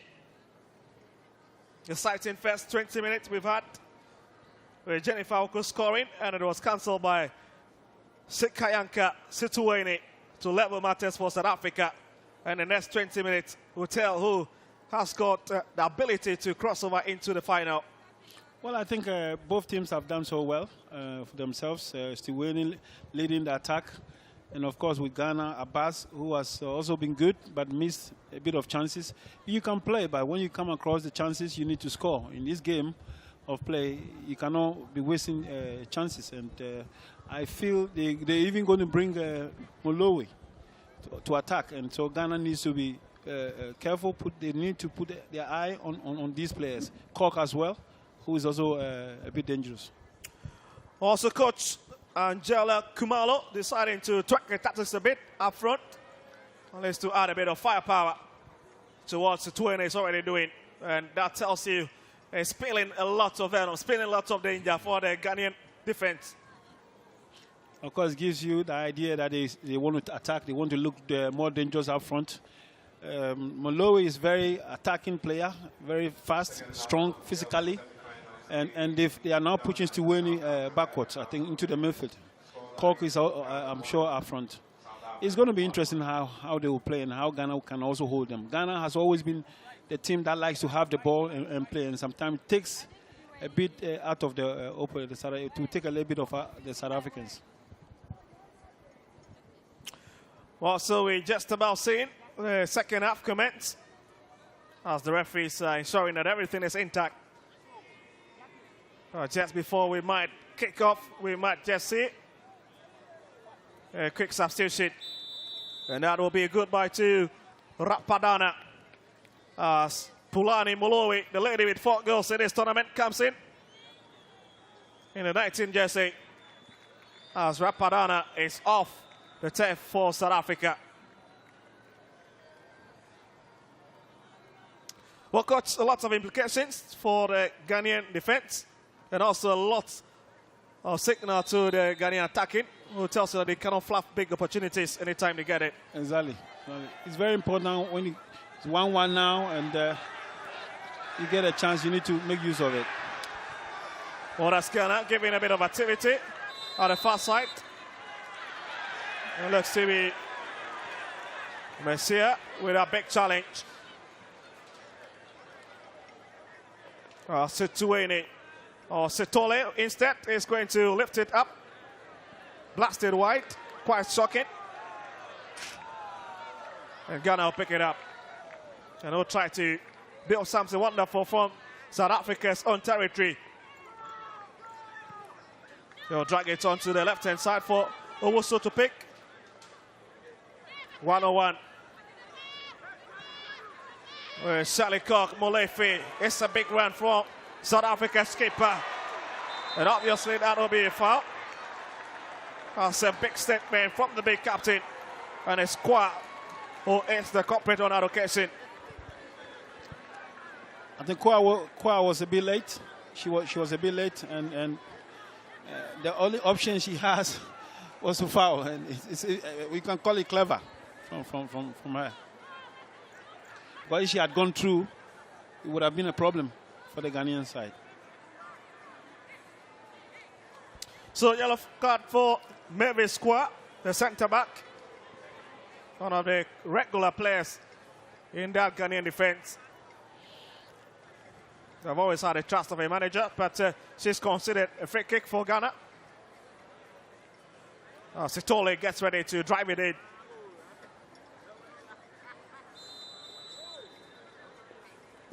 And here's South Africa's number 7. Is a lovely delivery. Hello, everybody. But the goalkeeper. Well, let's get to it first. Suleiman.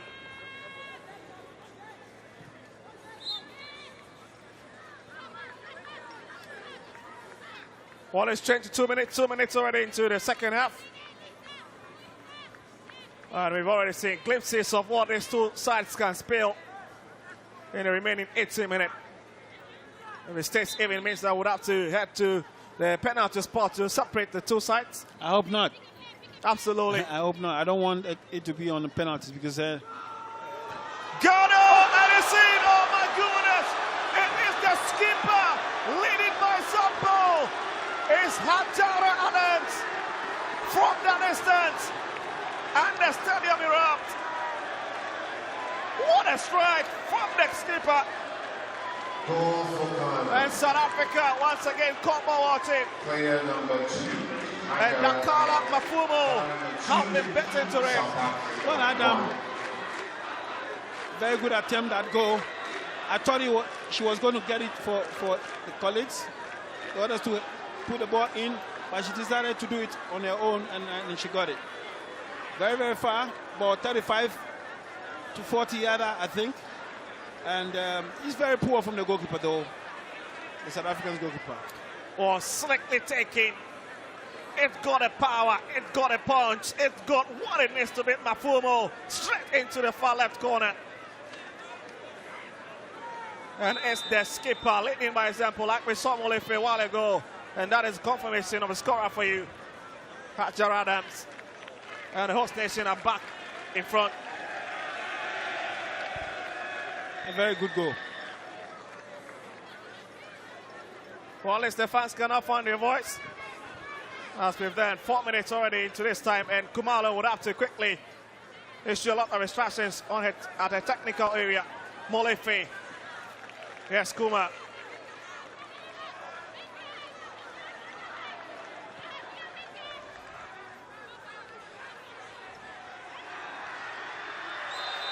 Ghana trying to drive into South Africa's area. Well, there's a lady in the depth in shed. As in Paga, who stays on the tap after coming up that challenge from Situele.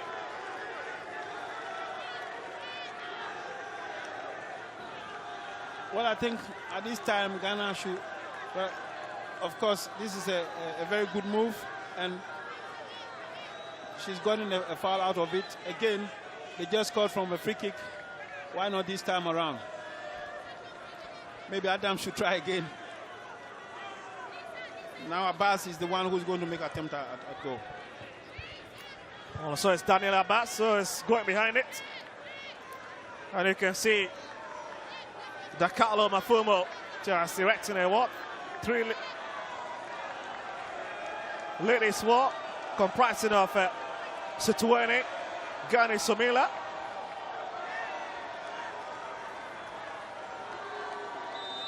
And even the lady in the tent set, Nzuza. That is lovely. Tips of the crossbar says Ashaku, and it's off. South Africa survives.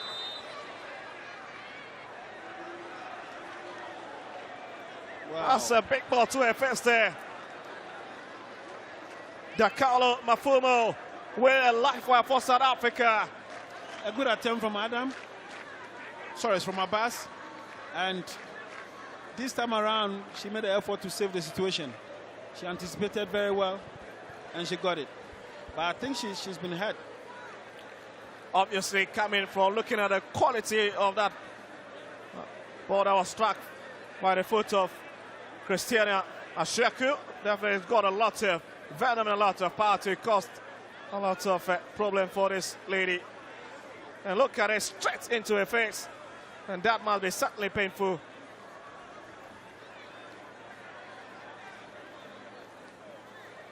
Constantly hitting it against the goalkeeper straight. Christiana. Oh, okay. Asheku. Asheku, with her technique, I think normally this should be an easy deal, you know. But unfortunately, it went to the face of the goalkeeper. And you can see South Africa's coach. She's not sitting any moment soon. Angel Kumalo. And you can see the big lady, Thomas, in your shots, a bit taken aback after he considered that goal. Farah Thomas struggling to keep the shape out the back with the way the Ghanaians are playing. And we might just be getting ready to see a substitution for South Africa. Mafumo is out. She's been hurt. But Ghana needs to continue to play, you know, continue to play the way they've been playing. With South Africans, it's always difficult to tell what they're doing, but they can always surprise you. Always surprise you through Simweni and of course, Koch. Also, there comes in a new lady, Manda Ramadwa, coming in for Mafumo. And let's see what she brings to the South African goal post.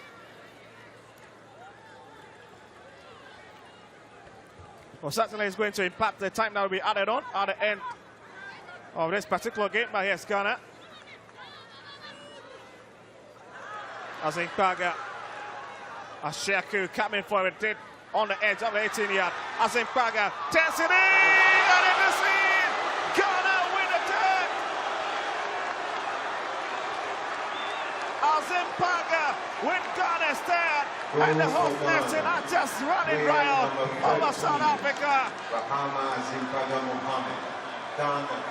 And you can see the students celebrating the moment. What a game we're having. That's a really beautiful one. You know, Asheku, very technical, very experienced, and she's the person who makes the magic. You know, very creative, knowing exactly that Mohamed was coming, and you know, Mohamed was also very clever in terms of how she put the ball in the net by just look at it, plenty of space for her, count it in beyond everybody, and even Ramadua, who struggles to even make a catch less than 2 minutes in, and she's conceded. Very good goal. But we must look at Asheku, what she's been doing. She's been great. Yeah. Well, confirmation of the goal scorer for you. Number 13 for Ghana. That's Azimpaga. Well, it's 3-1 to the host nation.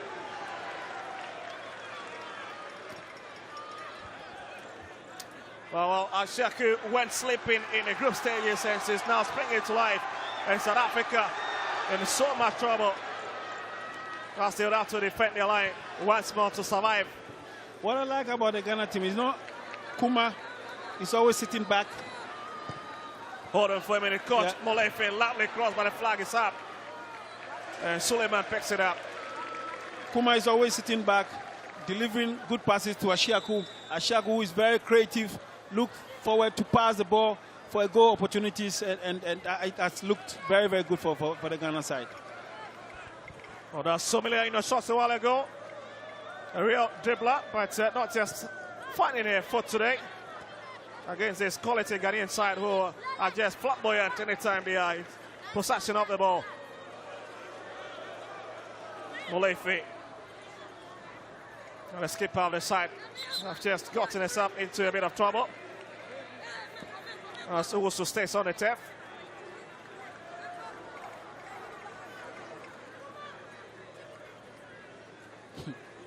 Half an hour played. And Ghana will pick it up deep in the half for a throwing advantage. As the Shaku retracting it back. Situweni, the goal scorer. He's got a lot of upside. Lovely play there. Somila captured it. And Suleiman tips it out. Ghana's goalkeeper needing an extra effort to prevent South Africa from getting the second one and probably getting the hope littered of getting back at the host nation. Yes, definitely. They won't stop. They won't stop. They are the defending champions, and it's okay. She got a ball. Obviously, after the ball, the body came in. Well, let's 10 out. South Africa will keep on piling the pressure at the moment. Sally Cock, who's been silent in today's game, will pick it up. Looks like a long throw into Ghana's box. Situweni, that's a big challenge. Flashes in, but it's just too feeble. She's a huge girl, you know, and so when it comes to 50-50 ball fighting, she's most of the time the winner. You know, the goal she scored, she put her body in between, and she had a chance to shoot. Well, interestingly, on the other side is still Uganda, leading Morocco by goal to nil. We'll be keeping our eyes stuck onto that action. Thomas will pick it up for South Africa. Hits one up front, and it falls to the Ghanaians.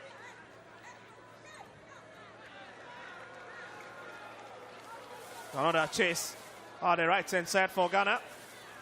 Messiah cannot really just touch it. There's Thomas instead, and that's Quinte. And it's been taken against it. That's Belinda Quinte. Another quality midfielder. Was also a regular starter for Ghana. They have gotten the trust of a technical team. She's such a dazzling player to watch anytime she's in possession of the ball. That's Kwa, South Africa coming. Lovely play now. Here's Molefe. South Africa, big chance to get one back. And oh, she misses. How does he miss that? Notando. It's what Elizabeth Molefe. Skip out the side. And she blasted wide. Molefe, this was a big chance. Of course, you know, Ghana defending, leaving their back on the left side. Of course, a big chance for Molefe, and Molefe was not able to put it in. Yes, the attempt was good, but the direction was very poor. Ghana needs to defend very well and not forget to leave any side of the field. They need to cover every area, and that will really help them. Well, South Africa in trouble as well because Terrier has just matched onto the field, as well as Blessing Tete.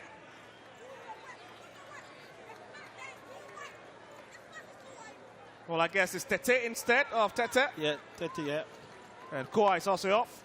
I can see Kiswa warming up. You know. Oh, she's been the lady in the big picture. This is what I like about Ghana. This is what I'm saying. For them to be playing, even though with an opponent in the box, they still have the confidence to play, and they like to express themselves. And this is a good work from the technical team. Well, with the first touch, we'll have to turn around. Tete, yes, throws it away, but Ghana will keep the advantage. It will be a throw-in, and also picks it up. Well, that's Kisiwani a shot. It's been well spoken about in this tournament after this playing against the Gambia yesterday, making the headlines for obvious reasons. But yes, Molefe, another big boot there, and it's blocked by Root. Situweni, and it's pushed away by Adams. Quinte will spread it onto the far right-hand side for Terrier Dobik. And it's Thomas who comes to South Africa's rescue. 5 minutes more. And Pulani is calling for it, not the best of touch. Moloi Pulani, Ghana back in possession. Ashaku and Molefe goes to the ground.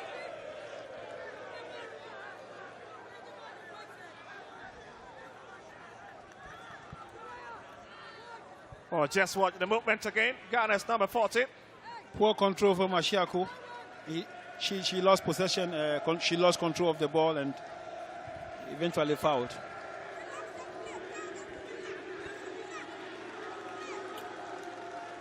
Well, what's a way to set up the big tie tomorrow when it's all to play for the final of this year's CAF African Schools Football Championship. Sitole get behind it. Well, if South Africa can't get one, it will be a big hope. Flashed wide. Suleiman, it's a bit scrappy, and it's in. It is in South Africa. Have hitting one back. Shockingly, Ghana left completely the door ajar, and South Africa in this tie, not giving up any moment soon. Defending champions, so resilient. Suleiman had the chance to grab the ball very well. She didn't. She lost control, and of course gave the option to for South Africa to score. It was then a 50-50 situation. Well, look at it again. What delivered from the skipper. Sitole, Suleiman has struggled to pick it up as a count. They thought they had almost cleared the line. And it just fell to the South Africans who had a better view of the ball. Yeah, that's Daniel Abbas. Suleiman had a chance to. Stavia. Now you can see that goal from Situene. Well, getting two against the host nation, Ghana. It's 3-2. And such a very, very exciting scoreline. Avalanche of goals in this semi-final clash. It is tight, but Ghana needs to still control the game as they've done. Have the ball more, and with that, I think they will have a chance.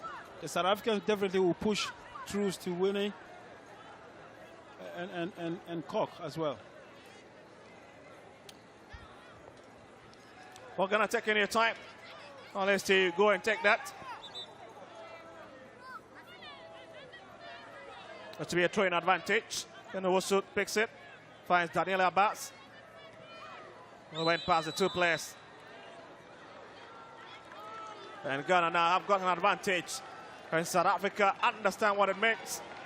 Unless for Ghana to get the balls around just the edge of the 18 here. Quite acute. But this goalkeeper, Ramajua Manda, is in a bit of trouble here. This is another chance for Ghana. I mean, they've scored out of free kick, and it's an opportunity again to put the ball at the right place. Well, you can hear from all over the crowd, the Presec boys, and even other schools shouting Ghana's skipper's name, Hajar Adam, after scoring from that free kick situation.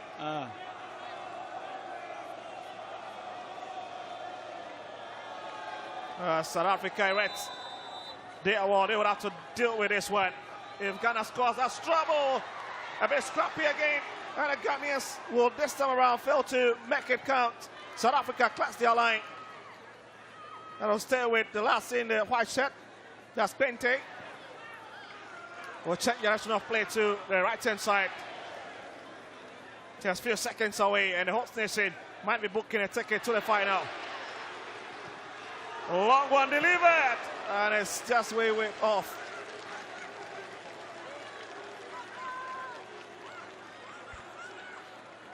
Well, exciting news coming from the other end, and stories over for Morocco. Uganda leading the North African country by 2-0. As Ghana is also trouble in South Africa here at the University of Ghana Sports Stadium. As 40 minutes is already up. Yeah, Ghana has done well. You know, if it goes to an end, the game goes to an end. They've done well. Host nation, they've performed very well, kept their team shape, and believe in their style of play. This could be a last opportunity, and you do expect Suleiman. Oh, it's just a bit rusty at the moment. Absolutely, you can't understand. What is wrong with Suleiman? The decision of Suleiman, and Ghana survived that scare. Pente hits it up, looking for Tavia. But it's right at the goal scorer, Azim Paga. And it's a corner kick for the host nation. End-to-end staff. Crazy scenes all over. It has been interesting, isn't it? Absolutely, Coach. Coach. And exciting. You've been in those moments a couple of times as a player. Yeah. Watch it again, Coach. Yeah, that was she took the advantage of goal, getting into the box, but the South African defended very, very well.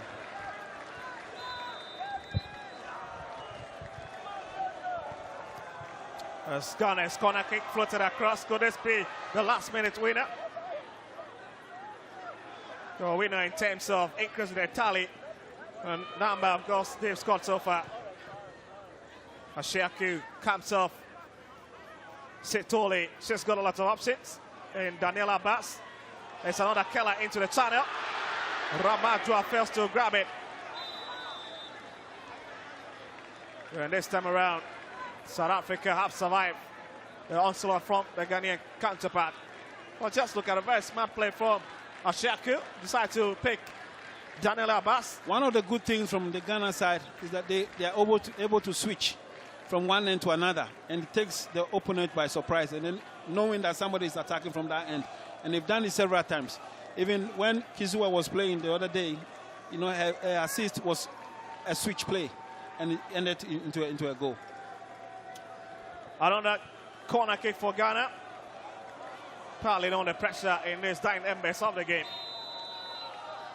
Well, that certainly ends it. It's the host nation that are into the finals of this year's CAF African Schools Football Championship. And the dream for the host nation has been shattered.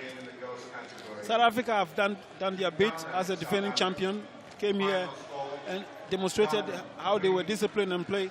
But Ghana was a little bit on a different level with South Africans, and I think Ghana has believed in their capacity of playing, how they play, how they're able to keep the ball possession-wise and move forward. And this time around, I think they are improving in each match. Every now and then, yesterday was 3 goals, today again 3 goals, and they've played perfectly well. Also, certainly big finals tomorrow with Ghana likely to take on Uganda and South Africa taking on the North African country, Morocco, who equally flapped the opportunity at the other side. But don't strike here for the South African players who just sad of not getting into the final. And you can see Hajira Suleiman in your shot, as well as the goal scorer Sutuene. Heartbroken a bit, but she'll be consoled by her coach, Angel Kumalo. What a game we've seen. This year's CAF African Schools Football Championship. Big investment from CAF President Dr. Patrice Musepe. Whoa, we're all pleased. We're all happy about this investment. And I think all the nations in Africa must support this, help them to grow the new talents. Well, it's full time at the University of Ghana Sports Stadium. It's host nation Ghana 3, South Africa 2.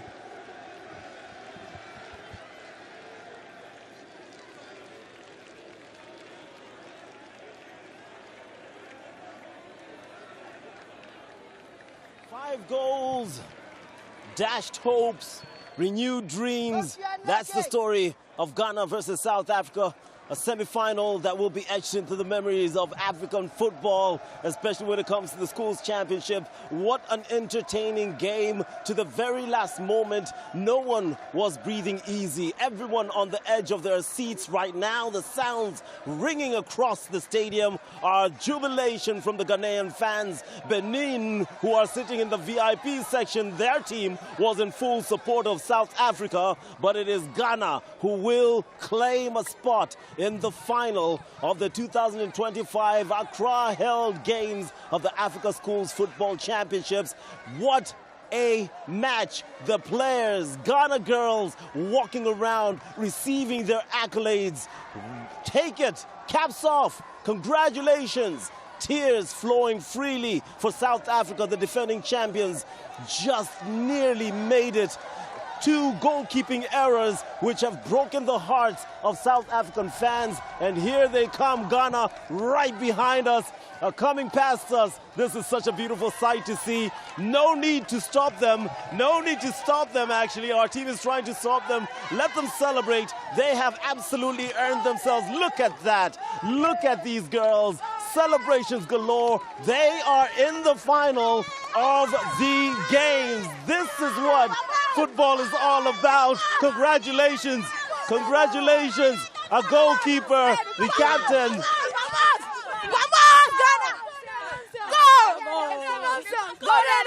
There we go. You can understand just what this means to them.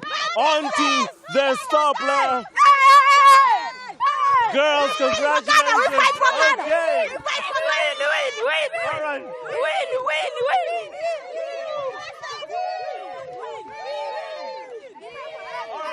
All right, girls. Congratulations. Congratulations.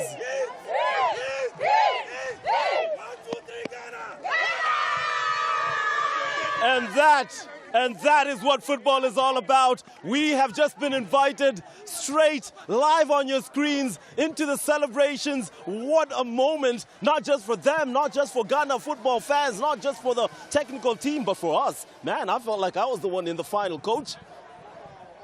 Big ups to Ghana. We thought they played very, very well. They kept it. Big ups to South Africa. They played just as well. And what a game of football to watch for the future of women football in South Africa. Again, I have to say well done to CAF, well done to Dr. Patrice Motsepe for doing this for these children. It is such a wonderful thing to see them get to this stage and how they prepare. But going back to the game, yes, they both played very good football, but in all respect to I think we made two goalkeeping errors that cost us the game, South Africa. But in saying that, we did come back. We missed two real open chances where it could have gone 3-3 in the end, and we could have got extra time, which would even have been better, because then we see a better game of football a little bit longer. Yeah, I'm sure it's down to a good game of football, right? Well done. Not the fact that South Africa would have still had a chance in their coach. It's about having a good game of football. Absolutely. And yes, there were individuals that played very well in the Ghana team. There were individuals that really played well in the South African team. But we won't mention them now because they both, in my opinion, are winners today. Oh, Gifty, what a moment. The girls coming, celebrating with you. They know you are a former player, current player, I should say. I wish you were, and you probably should be, but that's a different story. They're on a learning curve and some good lessons being taken out of this one. Yes. It's exciting to watch the girls play like this. I mean, see the euphoria. Everyone is entertained. Be you, be a South African, me being a Ghanaian. It was just a beautiful game of football. The girls did extremely well. Their composure, their tactical discipline, it was beautiful. It was great. South Africa had a chance, very slight chance of equalizing, but it didn't happen. I'm sad for them that it didn't happen, but I'm also happy. As a Ghanaian, I'm also happy that we get to go play in the finals, considering the fact that the boys disappointed. It's great. It's good for their mental health. It's good for growth.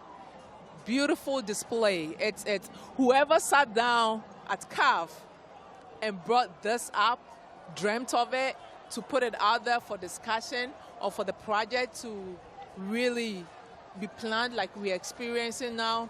God bless them. God bless them indeed. President of CAF, of course, Patrice Motsepe and the Motsepe Foundation, CAF and everyone involved in this. This is an amazing thing and an amazing opportunity for the continent to see the future of African football, and the future looks absolutely bright. It's on to the finals for Ghana, and we can take a look at their goals finally with at least our adrenaline settling down. I can see the coach of South Africa still walking around. In fact, she'll pass in front of the camera right now. She is still just trying to understand what happened. A bit of disappointment and frustrations, but a lot of lessons will be taken out, especially the fight in the second half, not giving up in spite of going down during that game.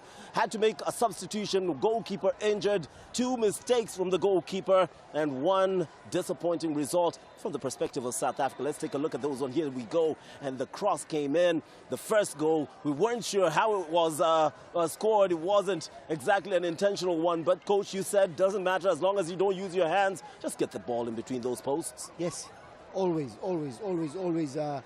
Chico. And when you look at that, yes, we can be critical about the South African goalkeeper's positioning, but if you're not ready, when the ball comes, it will beat you.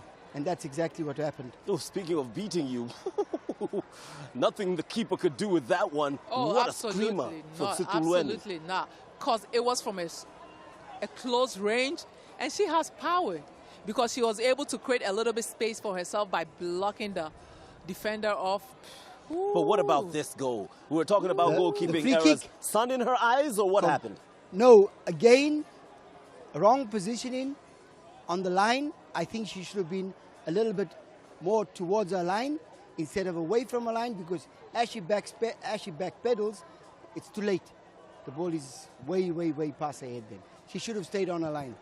And then for this goal, for this particular goal, the one who scored the goal, she actually gave a one-time pass to the lady who you're gave talking about the third goal of Ghana. The third Yes, goal. yes. She was at the flanks. She gave a pass to her infield, and then she actually moved from the flanks to create space for the assist, to create space for her to take at the left at the flanks. Then she moved to the box, and she laid the ball for it. It was a beautiful We watched play. that game, Yeah. and I don't know if that happened in their preparations, but what the number 20, I think it's her who comes, takes it, because it was a free kick, and she moves the defenders a little bit in order for the number 13 to have the space where she can hit that ball. And number 14 was going the other way as well, so they were spread out. So they open them up. Yeah, and that gives her the time to pick a spot and use the technique. And then it's a good thing when forward liners in the box are not standing still. If you stand still, it's easier for defenders. But if you keep moving, then you distract them. You have to make all the runs. If you make the runs to the forward and the ball doesn't come, move away. Get somewhere else. Somebody will take that position. And that is how you confuse defenders. And I think the Ghanaian girls did so good at the final third because they were just not standing. It was a lot of runs. But like we said, the one thing about the Ghanaians, they stuck to going down the left and switching the ball to the right. They did it quite often. Their goal, even when a set piece, they always played it to the far post, which is direct opposite. And that's how most of the goals came. And even this one now, like you say, the defenders that were defending the Ghanaian players when they scored their third goal was moving. And a lot of them moved forward and then backwards, going to the far post, giving the number 13 the correct moment to pick a spot and bend the ball in the far post. Yes. A very scrappy goal, though. The second goal for South Africa, giving them a lifeline, though. It's a tough result to take for South Africa. Coach, you are more into a senior team kind of setup, but you're also very, very keen and vocal when it comes to the youthful development part of the game. What do you say to these girls as you go into the dressing room, considering what we saw with tears flowing, almost a sense of despair all round? It's like we always say, at this level of football, it's part of your growing up. It's part of the mentality. It's not the end of the world. God grant you many more years than I have left. You're going to build on it, and you can only get stronger. It's an under-15 tournament. This can happen at the World Cup. This can happen at the Olympics. So this is only preparing you for the future. We will go back home. We will regroup. We will have a post-mortem about the whole tournament. And those of you who can still make it next year will be part of the selection process. Those of you that don't make it, I personally as a coach or personally as an association will follow your progress and make sure that this doesn't take you to stress levels or schooling problems, but it builds you up for the future. What about you, Gifty? From a player's perspective, you're no stranger at all when it comes to victory, no stranger at all when it comes to tough losses. Advice to the girls from South Africa? Their emotions are expected. It's very normal, especially at this stage, even though people like you and I are looking forward to, we are more concerned about their development, how they are mentally trained to tackle these games. But at the end of the day, as you do all that work, as the technical team do all that work, what they are mostly concerned about is at the end of the day, I want to win. They do not understand the development as much as the technical teams and then as much as you and I do. So it's very understandable, like Coach Calvin said. we hope that those girls will be looked after, those girls will be taken care of, and those who are not going to be able to make it in the next edition, their progress will not just go down the drain. The federations will keep an eye on them as much as possible. This is an entire continental project. You would not want to scrape players off just because they didn't make it to the finals or just because they had a bad tournament. No. They are here because they were good enough to be here. You would want to help develop them, help them grow in confidence, in tactics and all that. So, thumbs up to Ghana, but better luck next time to South Africa. South Africa will have an opportunity to rectify this, what they might consider wrong done in terms of how the results went against them. They'll be playing in the 3rd and 4th place playoff. That will be tomorrow, and we'll be right there to celebrate or to stay strong alongside them. Meanwhile, we can't leave on that sad note. Ghana are into the final, and what a performance for them. Your final thoughts on that team, Gifty? I think it's well-deserved. It is well-deserved. And then if they have any motivation going into the finals, they should take it from today. Just because you are 2 goals up does not mean you have won the game. Every second of the game matters because South Africa came out strong. And had it not been for the intervention of 1 or 2 natural occurrences up there, it could have been an equalizer. So, again, mental toughness. Keep your head in the game until the final whistle. Coach? Again, Chico, well done to Ghana. I thought they were consistent right through the tournament. They've proved it today. They scored the goals first, and they gone to the final. Unlucky to South Africa, but like we say, maintain your identity. Come out tomorrow. Do the best you can tonight to recover as much as you can in order to give us the same spectacle you gave us today. It's a different challenge. We'll be back again. That's Gifty Apia and Coach Kevin Johnson. We'll be right back here tomorrow, as will Ghana. Excuse me. Ghana will also be back here. And news coming in, of course, is Ghana will be facing Uganda. There we go. That's the final for tomorrow. And if you have more reason, you want more reason to watch these games, the final day, then there's this. Tanzania will be up against Senegal. Those are your finals fixtures. We'll be right here, and so will you, to enjoy the games. From Accra, Ghana, one more time. We'll see you tomorrow, but for now, bye-bye.